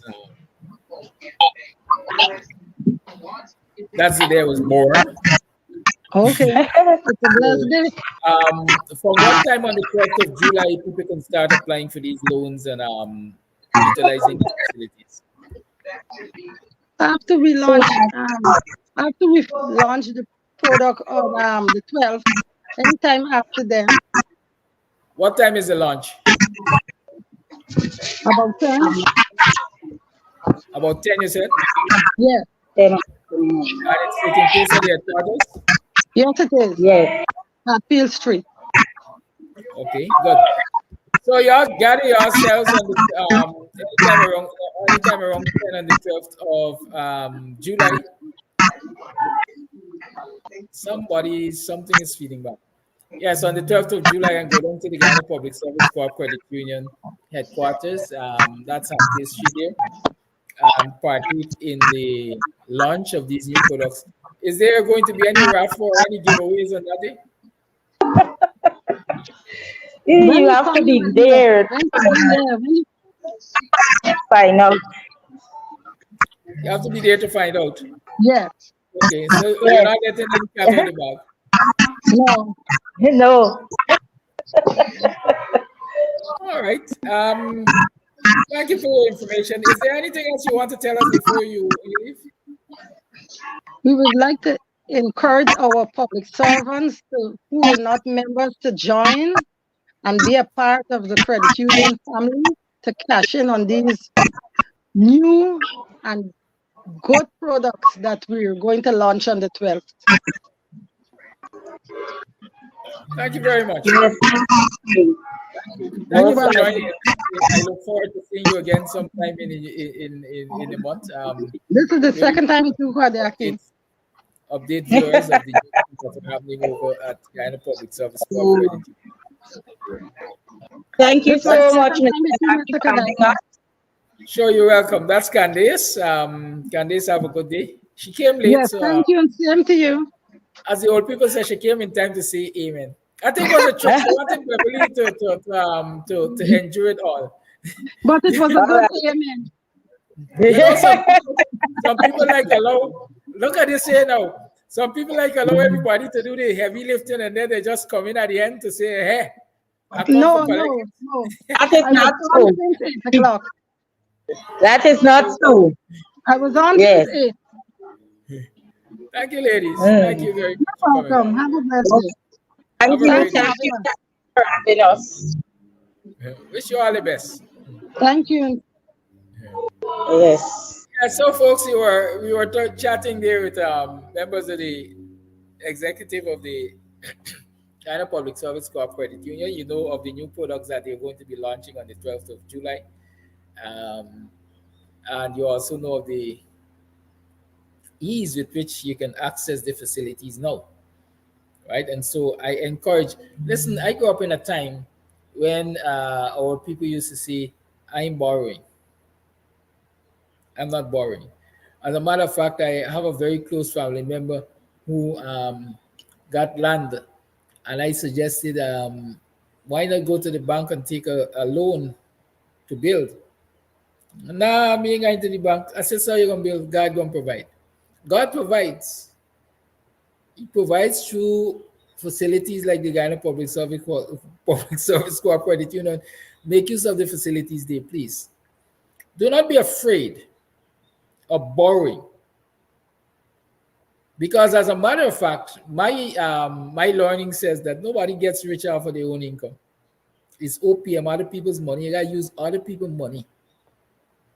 And other people's money is in the financial institutions like the banks and the co-op credit unions and so on. Borrow.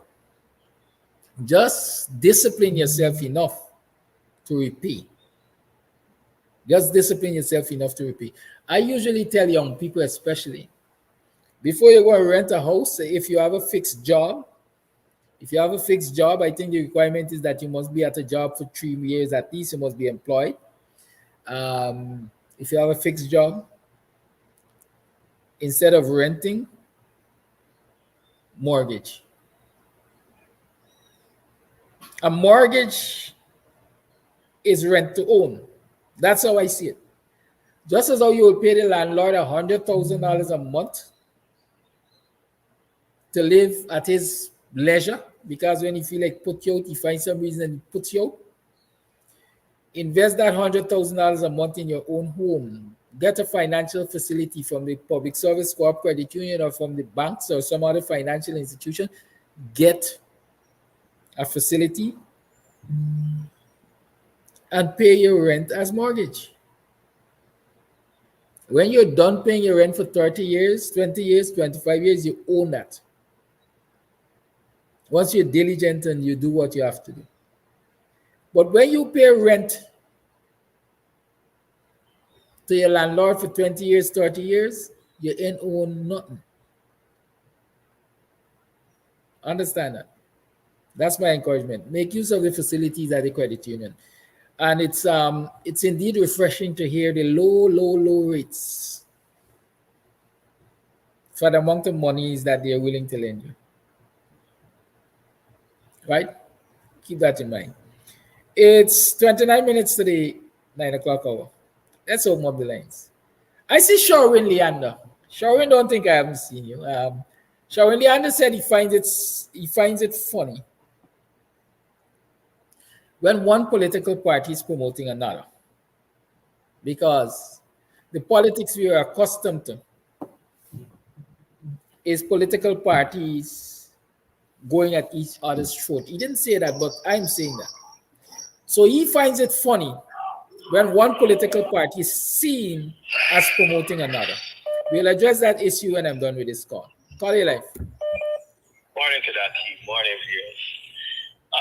Why are we so unforgiving? We could go as far as Rwanda. We didn't lose no life.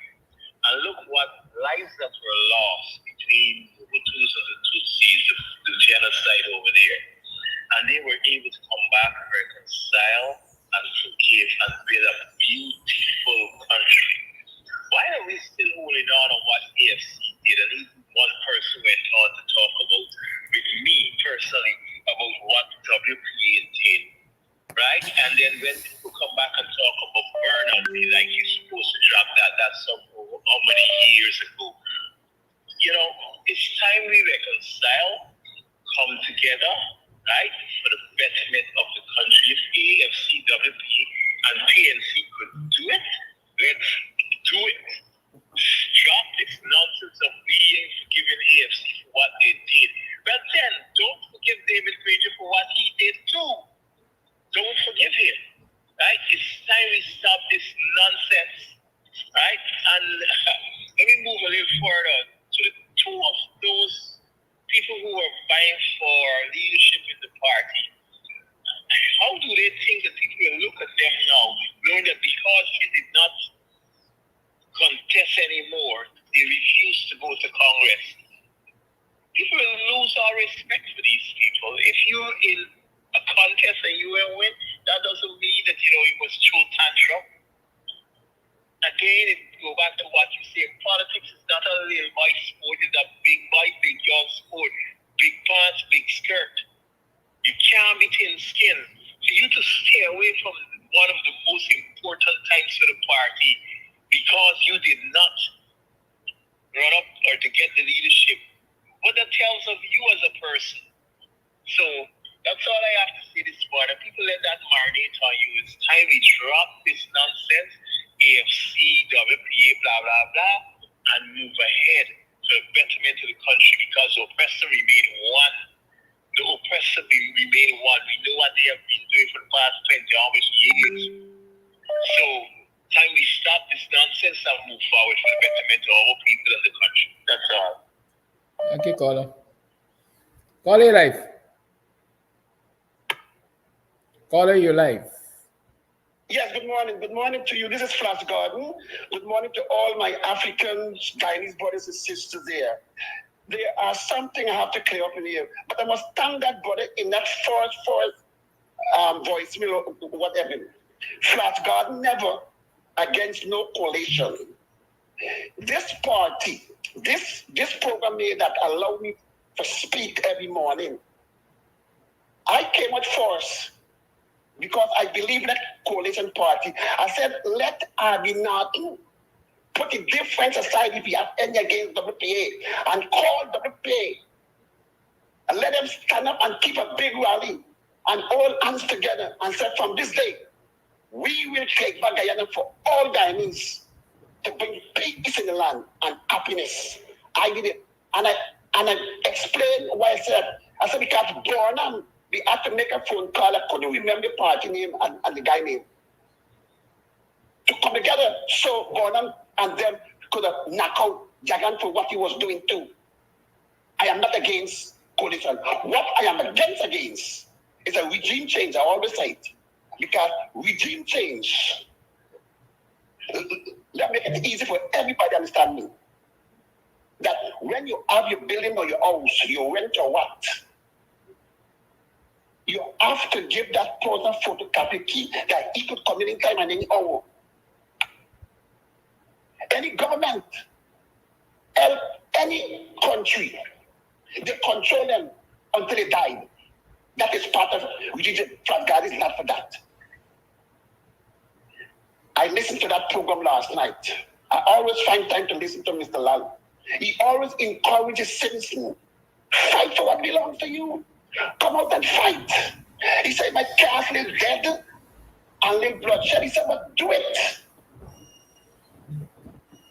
He's a strong speaking person that makes sense. And he based on Arby Norton to be the president. And he said, why? Because Arby Norton always talk about poverty. Take a piece of poverty. Arby Norton always talk about cost of living. And he said, cost of living is one that's killing Guyanese people. And I'm glad Mr. David gave me that chance to talk last night. I enjoyed that, enjoyed each and every word he said. Now, to you, they will always text you. Because why? People know that Harvey Norton have thousands of numbers on the street. People always represent Harvey Norton like Trash Garden. I will feel a little well, yesterday when you mentioned the word that AFC get middle class people. This is not all about thin skin, but war just offends people. If it's not to offend Trash Garden, it will offend somebody because you're telling me that no other party in have middle class people. That is how people going to take it. I say that to you that way. Each and every coalition party will have a middle class person. But by you use that word, what I believe, people say, oh, you are endorsing AFC to be the president leader. Sometimes we have to be careful too now what we say. But to the moment you have no control of that. But we have to stop being fooled. I've been at work very, very, very hard. And like a young man said, and people said too, they rather take a chance with Abinatu than anybody else. Are you still there? Yes, I am. We have to remember, my grandmother teach me this word from a little boy. She said, stay with who you know than to go with somebody who you know, because they'll be 10 times worse. My problem with the AFC, I have no problem with them. They could be part of the coalition, thank God for that. But they must not do it in a diplomatic way, but because I come over, I want A. It cannot work like that. The problem I have with AFC from day one, when Burnham formed his party PNC, every Guyanese could benefit from PNC, People National Congress. When AFC formed a party, Guyanese people did not benefit nothing from them, but what we receive from them is 2 years. That is what people do remember, because they said, once bitten, twice shy. I'm not against AFC to be coalition. But the coalition party have to be careful with them. Because when you go back to history, the AFC give the coalition leader a heart and the marriage, fighting for seat, fighting for this, fighting for that. And I could remember that our sister, Miss Viola Lawrence, was interviewed by a media. He said, what's happening, what's going on? She said, it didn't call for that ignorantness. All we have to do, go back on the table and reason. That is when I believe it is Green Justice on the law. Come out and say, oh, if we don't get what we want, now what we need, you see, this is the problem with us. We always want. If we don't get what we want, we're going to leave the coalition. Last before we go, Ramadan said some words. They say that the AFC dead, but we are live and kicking and deadly. Yes, I believe it's deadly what it is. I take it serious. Who they deadly to, or damaging, or deadly? What are you talking about? What kind of deadly they're talking about? Is come and take back revenge now with a new law. Let me repeat myself. With a new law that PNC must give up president this time before the time, or the next election, which is 20 will be 2030. They must, AFC must be, have to be president candidate. That's what I said. Abinati should not go to no deal with that. The deal what I believe Abinati should go into, that each and every coalition party, they must take turn to be the prime minister. I do hope we clear myself clear this morning. I believe in a coalition, but we have to be careful when we make a deal and sign this time, because they leave Abinati alone. So let Jado take over all the tongue. But Abinati stand up as a man with the help of his black brother and sister and the help of God. Thank you very much for your time. Thank you for your call. I think sometimes we hear selectively. Right? I think sometimes we hear selectively. And we're only human beings. People hear what they want to hear. The human mind is of such that it pushes unpleasant memories and so on to the back. And so things that we don't want to hear, we don't hear. Good? So when Flash say he feels insulted because I say that that AFC has middle class, and that gives him the impression that no other political party has middle class and so on. I can't feel for Flash. I can't feel for anybody who feels that. But I got to be living under a rock to think that only the AFC has middle class. But I can argue that as it would appear, and y'all could argue this against me, the AFC's conference, which is just completed, the leadership of the AFC is predominantly middle class. Money attracts money, they say. Money attracts money. And so if the leadership of the AFC is predominantly middle class, where do you think, or what do you think the possibilities are of them attracting a whole lot of middle class votes versus the WP or the PNC or some other party where it might be argued that the leadership is not dominated by middle class and therefore is not dominated by middle class interests? Keep that in mind, because a lot of people vote for interests. When you hear people accusing the Democrats or the Republicans as a big business party or Wall Street party, political parties in many instances, most instances, get support based on interest. And so if the middle class people see AFC is dominated by middle class leadership, they will identify with the middle class interests. Y'all tell me if it is that I'm delusional. Call over the line, I'll get to you shortly. Dexter Sherwin, what I found peculiar is that one opposition party promoting another political party. That's not normal. I think that is what he intended. No, it's not normal. It's not normal because political party and politicians and even political activists for the greater part are usually all about self. If I can't get it, nobody else must get it.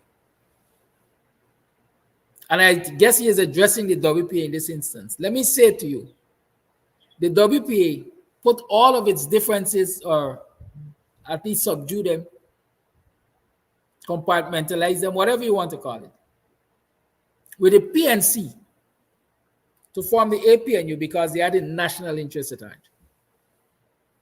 The WPA still holds firm to the belief, some will say to the fact, that Foss Burnham was responsible for the assassination of Walter Rodney.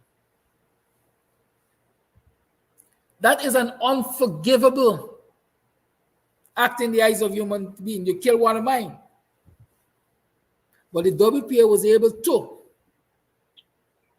not forget, possibly forgive right? But certainly not forget and form an allegiance with the arch enemy, the arch rival, because they recognize the greater good of the country is that if we do this, we're going to get rid of the PPP that is mashing up everybody and everything. That is abnormal. At least some people say that, but there's a call who called and talked about the Hutus and the Tutsis, putting aside their differences despite all the bloodshed and building a beautiful country. Right? So fast forward to this period, when it would appear to Sherwin and others that the WPA is promoting perhaps the AFC or promoting the PNC, I sitting where I am sitting, I am promoting coalition politics to remove the PPP. I can say, or I'm tempted to say the same thing for Dr. Hines, but I can't speak for Dr. Hines. You show me, any of you, I want you all to show me, any of these social media platforms that are hosted by political parties, where other political parties get the freedom to go on them and promote their ideas, like they get on Politics 101 or they even get on Guyanese Morning Time. I'm blowing my own whistle. I'm blowing WPA whistle. I'm blowing Dr. Hines whistle. I am saying that I choose to make this platform accessible to everyone because my politics is bigger than individualism and bigger than party interest. I have the national interest at heart. And so you will see it as abnormal, Dexter, and many others, because maybe you're not accustomed to setting your interests aside for the greater good. I can't fault you for that. Call your life. Yes, good morning, Mr. Amsterdam. Good morning, all Guyanese and everyone in the Guyanese diaspora. You know, the issue of classism and the isms and the schisms of class, one thing we can recognize is that we all have a common denominator, dislike for the PPP. For the persons who are listening, it don't matter how much money you got in your pocket. We have seen rich people come to Guyana and the PPP tell them they can't get an oil contract. We're seeing poor people getting the same type of discrimination, never mind their class. I think one class that we're all in is we are in the discriminated class. See, that's the common denominator. This thing about classism, about who in this middle class and who in this lower class, we all in a discriminated class. And that's the common denominator class that we all rally around. That's the common denominator. Because the people in the AFC, they're discriminated against. Never mind what class they think they're in. And the people in the PNC and the WPA and the other parties, we all been discriminated against, marginalized against. And that's the common denominator issue we need to rally around. Because that's the common denominator. And I think Comrade Norton said that he is willing to work in a coalition with everyone else. I think he said that. But he also said you just can't blow off a treetop. You don't have the numbers. Because it's all about numbers. Why do we go to elections? We must ask ourselves, what's the purpose for going to elections? It is so that the people can democratically choose by the way of exercising their vote. Now, when we exercise a vote for a particular candidate, and the candidate wins by more than 2/3. You know, 2/3 is a standard that says, wow, this guy got 2/3. Game is over. You know, this guy has got 75%. Game is over. It don't even make no sense contesting further. We saw that with Amanza. We saw that Roysdale Ford. We saw that in presidential candidates around the world. It's a precedent. When a candidate gets 2/3, 75%, 95% in 2 back-to-back elections. I mean, why are we even trying to argue the fact, and I'm speaking generally, that this candidate should step back and give up his candidacy for presidency? I mean, how does that happen? How do you win 95%, 81%, 2 landslide victories, then people are telling you you must take back bench? How? That also says for political scientists that there is no purpose for elections. So we have to be, I'm saying generally speaking, we have to be careful about this narrative that we are pushing, that I could win 2 landslide victories. And the only thing that comes out of that is that I should step back and give others who don't even have a fraction of that kind of success the front seat. How do we intellectually, professionally, morally, ethically bring ourselves to entertain that kind of a conversation? And don't think that that is insulting to every voter, insulting to the whole process of proportionality in representation. So when we are advocating these things, these are also things that we are implying. We're implying insult. We're implying condescending to the public. Are we implying that we got to be idiots to think that we could own 100%, get 95%, and when it comes time to be rewarded, be in the backbench? Now, I want to say that anybody can be made into a lovable character. Trump wasn't always lovable. And I remember time when lawyers and doctors used to say, I got to get home early. Donald Trump is on TV. I got to watch Donald Trump. I'll call you back later, okay? Because Trump image got brought up to the point whereby everybody loved him. Obama wasn't a nobody, basically, relatively speaking. Of course, he's somebody, but nobody knew of Obama. There were other persons like Julius Bond in the Senate, other persons who were well known in the African American community. So when Obama came, he was like, who is this guy? Then Granger came.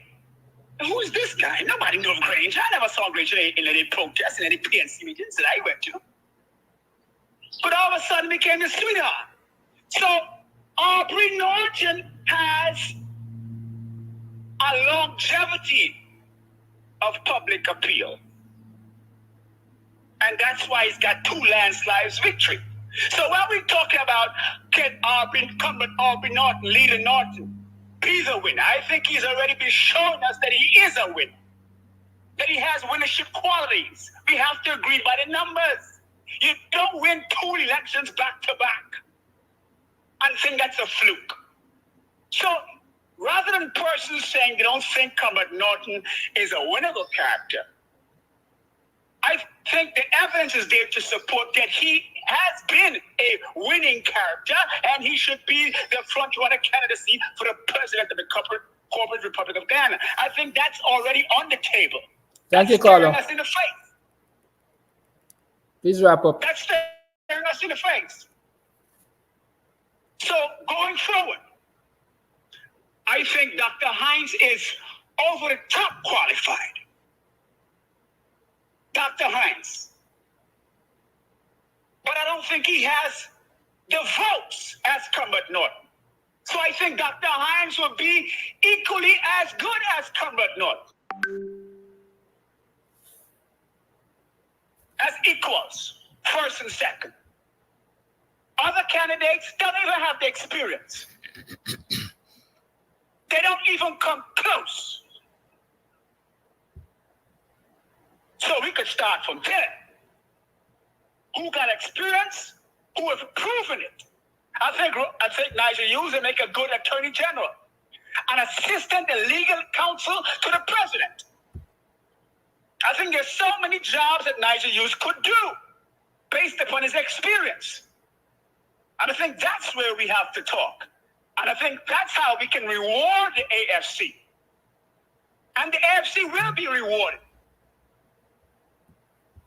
Once again, the conversation will continue. Thank you for giving me the time, Mr. Amsterdam. Thank you for your call. Before I play this voice note, let me I gotta get petty with some of y'all this morning. I don't want y'all to see my face when I get in petty. Clark Kent. Whoever Clark Kent is, I get peeved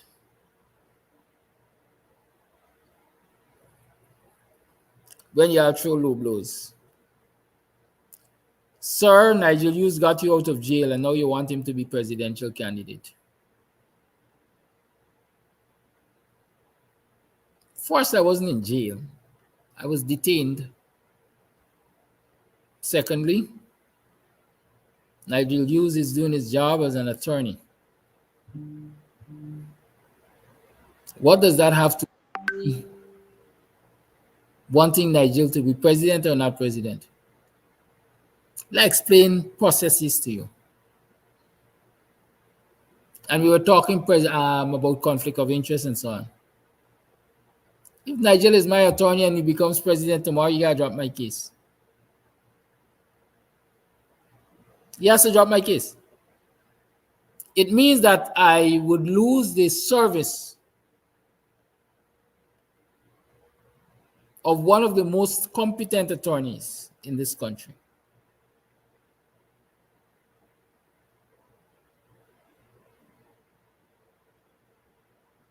Is that why I should want Nigel to not be presidential candidate, or on the flip side, be presidential candidate? I'm gonna stop with these. I'm gonna use a hard word and you could say it like after idiotic comments, because that's what I see it, idiotic.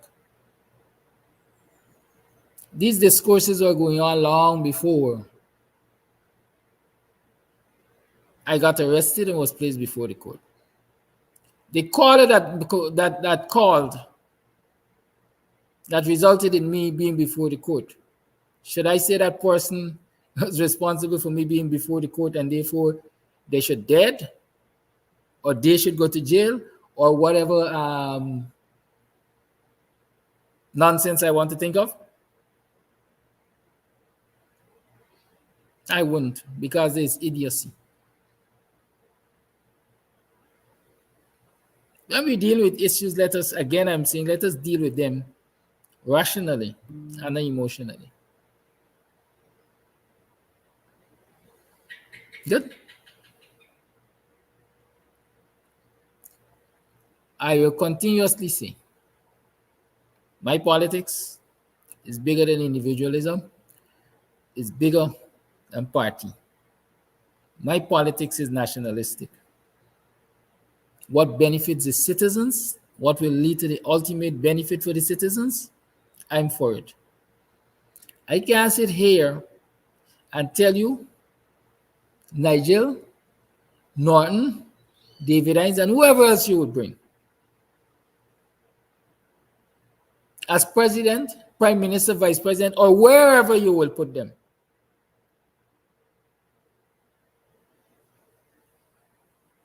will stop me from doing the kind of politics I do, because I don't know what they will bring to the office. They are human beings.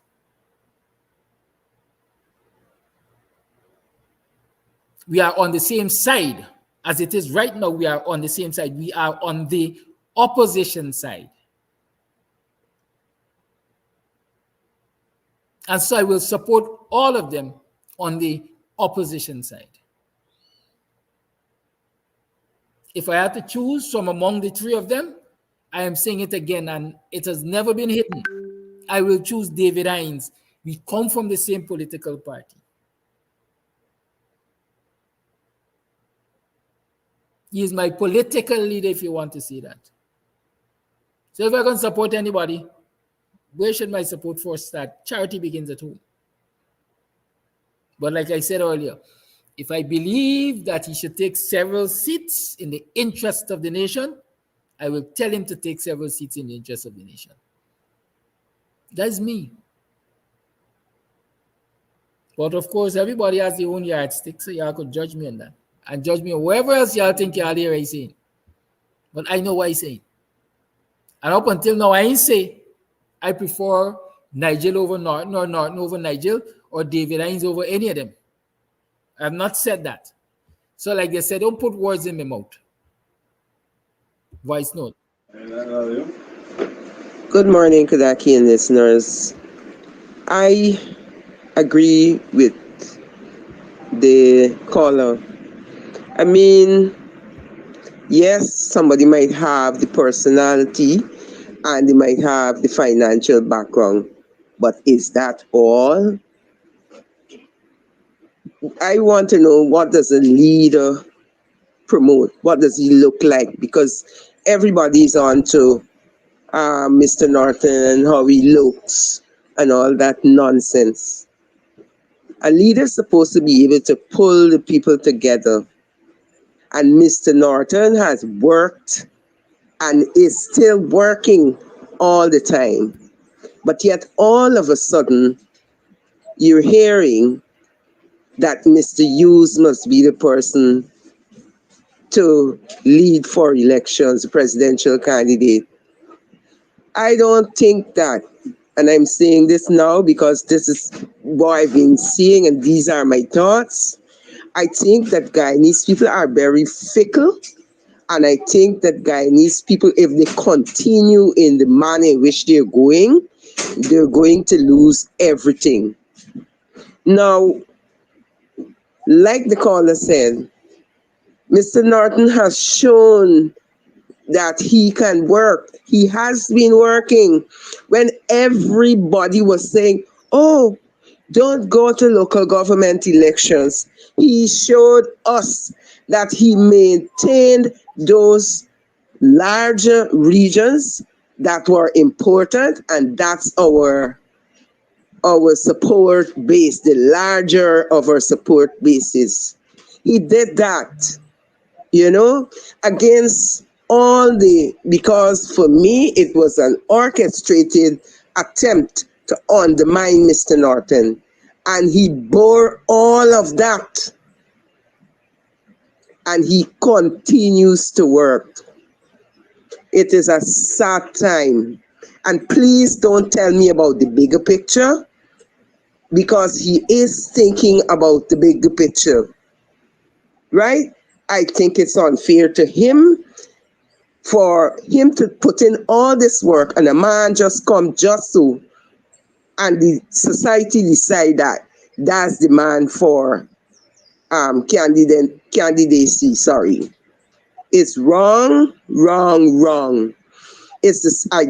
Please don't get me wrong. I have nothing against Mr. Hughes, but what I saw there, what I'm seeing and hearing there, tells me, or I am asking myself, is it worth it to even support any of these political parties? Because what they're doing, in principle, it's not the right thing to do. Another day, I'm going to, because nobody could beat me, I don't live there. Nobody could beat me, and I am entitled to my opinion. Another day, I'm going to speak on Sherrod, because for me, Sherrod worked, and I don't like the way in which he's being treated. But I have to find out properly before I say anything about Sherrod, right?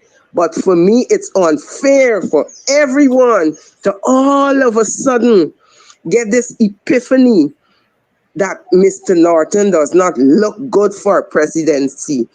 Who knows? Mr. Norton is, from what I see, he has not been one who is telling the public everything that he's doing. But yet Guyanese people continue to underestimate the man's ability. It's an insult.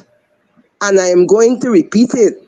The way Guyanese people are behaving, I am thinking that they are a fickle lot and they're an ungrateful lot. Have a good morning. Thank you for that voice note. It's 7 minutes after the 9 o'clock thing. I'm going to go a little later than no. I give you all a challenge. I challenge anybody to say to me that I have said Norton should step back or Nigel should step forward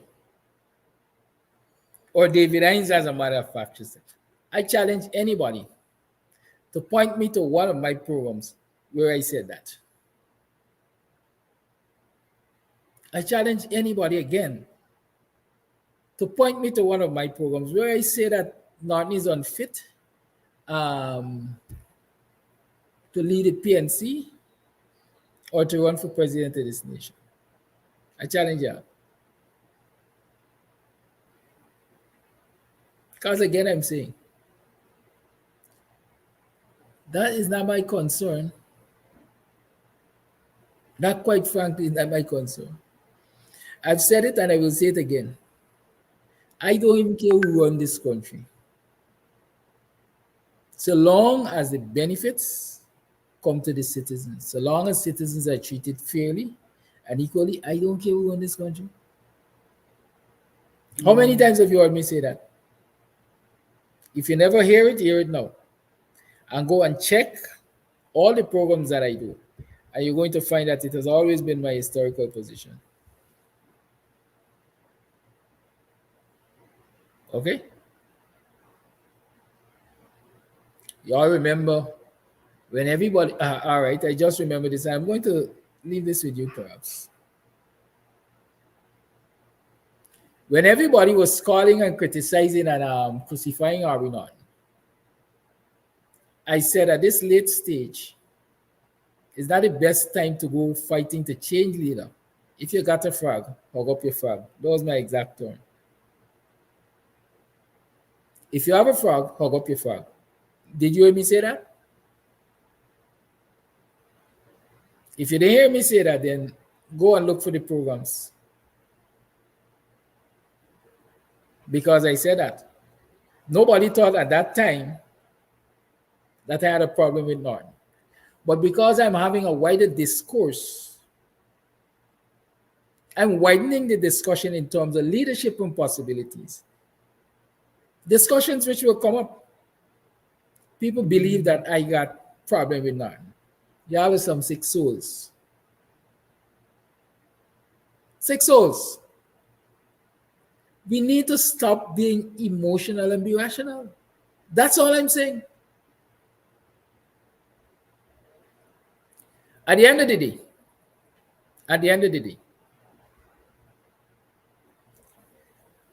Norton 2/3 in his party to make him leader is equal to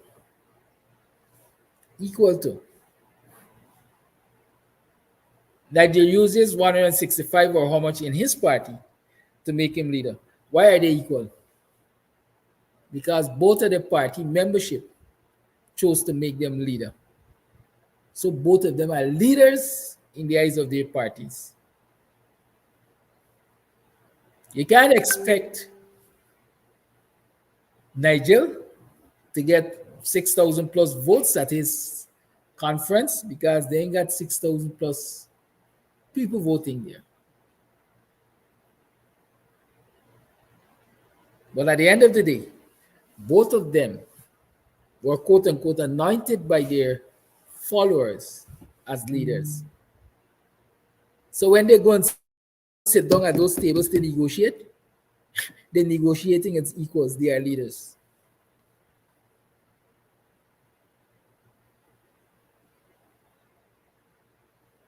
But guess what? They are already leaders of the party. What is important now is who is going to lead the country. And so it's no longer about the internal dynamics of the party. It's about the national dynamics. It is about the national dynamics.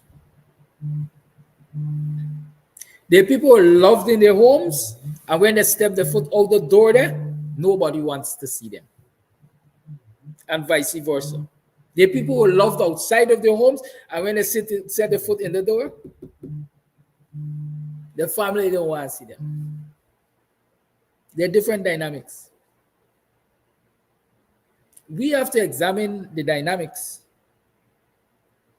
and accept the dynamics, which will ensure we remove the PPP from government. I don't know what those dynamics are. I don't know what they are. But all I'm saying to you is that discussion would have to be had. And in short, I'm prepping you for that discussion.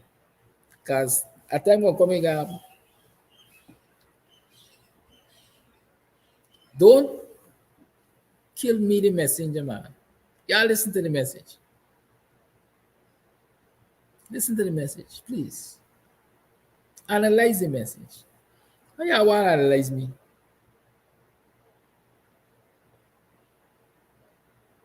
Analyzing me ain't gonna make a difference. I'm a hard nut. Right? I'm a very hard nut. Anyways, I think they got some more voice notes. Let me see if I can do justice to them before I go about my business. It's my birth month, you know. So I'm yet a child. I'm learning. I will continue to learn. This is one thing I'm sure about, you know. In this life, learning is perpetual. You're always supposed to be learning. Morning, Mr. Amsterdam and viewers. Today, I'm hoping that Mr. Norton and all the other parties can come together and work for one common goal: betterment for Guyanese and to move the PPP out of office. And everyone in our country can have equal rights. We can able to speak and we can able to share in the world. When he was on Dr. Hines' show, that is Mr. Norton, he was talking about WPA and GAP and dodging the question more than once about AFC. I hope that there are no problem with the AFC and they all can come together for one goal to move the PPP out and betterment for all Guyanese. That's my take today. Thank you. I want to draw your attention to the information on the screen. That is claims and objections to 2024. Category A is from the 30th of June. Continuous registration, phase 2, category A, 31st December 2006 to category B, 31st December 2010. Claims and objection, category A, 30th of June. Continuous registration is happening, right? I think I mentioned to you that GCOM has activated all the processes in preparation for an election. So go to your nearest GCOM office if you need to get registered and so on and so forth. I think if your child is going to be age 14 sometime in October, okay, October, as far as I remember, if any individual is going to be age 14 by October 31st,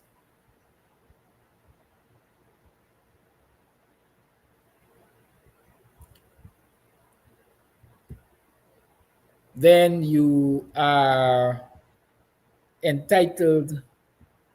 allowed to register with GCOM for an ID card. You don't have to be 18 to register for an ID card. If you're going to be age 14 by October month end, I think that is what it was, that is what it used to be. I believe it remains the same. Then you can get registered for your ID card. So please encourage your children, your family members to get registered for the ID cards. ID cards are not only for voting, they are important as a form of picture ID to conduct business. And so we can only focus, even as political activists, on political things alone. You must recognize the wider use of things in life. Please encourage your children, or family members, or neighbors' children to get registered in this round of registration so that they can get their ID card. Of course, if you're an adult and you haven't gotten your ID card, then you need to get registered too so that you can get your ID card. Okay? Voice note. Hi, good morning, Comes TV. I listen to the program most morning because I like to hear the views of a number of persons. Kofi, who walks eloquently. One of my favorite person is Flash Garden. His views is a little radicalistic, not in the sense of violence or anything, but his passion and his shrewdness and like, hey, this is it. This is how we see it. This is how it's going to be. I like listening to his view. He's one of my, if I call in this program and I miss Flash, it really don't go down well. Then I also have our sister, I can't remember her name. And then you have the pastor who comes and holler, oh, Jesus, Jesus, Jesus. Yes, well, there's another situation. But this morning, I kind of disagree greatly with some of the views aired by Flash. Because why? You're saying that the AFC, Gramjitan would have said this one would have said that, Nigel Hughes didn't do that. It does not argue well going forward as a coalition. The PNC has competent members who can sit down at the table and negotiate a deal with the various parties within the coalition. When we out here, you're saying that, oh, this one there, and the one said, and it doesn't, people listening to this program. And when you make certain kind of statement, it just goes downhill. As is right now, we all know that the AFC needs the PNC, or by extension coalition, to win. The PNC, by extension, the coalition needs the AFC to win because both of them have their own bases, right, which is large. So they will sit down and flesh out this whole thing. I totally disagree with some of the views aired, and you're talking about rotating the prime ministerial position. Yes, it's a good idea. It is a good idea to rotate the prime ministerial position when you have persons who are bringing seats that, you understand, because if you're bringing 8 to 9 seats at table, another one bringing 20 some to the table, another one bringing maybe half of a seat. You mean to tell me the one who getting half of the seat should get the prime ministerial position in front of me, who bring in the second largest amount the seat? Gaddafi is going to correct me on this one if my views is a little off. Now, in the same breath, it should also be saying that the presidency should be rotated again. If the prime ministerial position is fit to rotate, because you have a number of parties in there, why it is the presidency can't be rotated too. So when you look at it one way, you also have to look at it on the other way. You understand? So just let these people work this whole thing out. And then we, the people, we look at it. If we got some objections, then when the time comes, we hear our objections. Because, everybody going on, the AFC this, the PNC, you know what? Let me just listen to this program and see how this thing goes. But I totally disagree. With Flash views and certain things. Ramjitan may have said one thing sometime. You don't think they're upset with how things went down in the parliament? Because it's not just we alone suffer, it's everybody suffer. It's everybody suffer and still suffering because of the mistake of one individual. You understand? And the AFC knows this. But you don't need to constantly remind, you understand? So this is just my views on this. Thank you for your views. I'm about to close this program, but I see Trinity Lutheran Church. This is the kind of thing that is aggravating. Comes, you either join the PNC or just shut up. You are dividing us. Trinity Lutheran Church. You got a choice, you don't have to be here. Log off. It's like you walk into my house and tell you can't talk. I'm hosting this social media show, platform, program, whatever you want to call it, so that you can express yourself, so that we can discuss and interrogate ideas. And this is what you're telling me? I'm blocking you, man.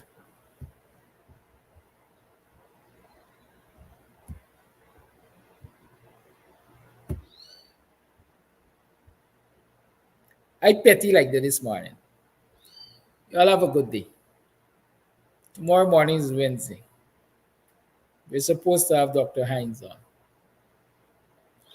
Love you. Stay strong. I will remain in the struggle. I will remain in the fight. Regardless of who leads the coalition, I will be in the fight because I want to see a better Ghana for all of us. I don't know about you. My activism ain't got nothing to do with who leads. It got to do with what the citizens will get at the end of the day. Good. Love you. Much love. Bye bye.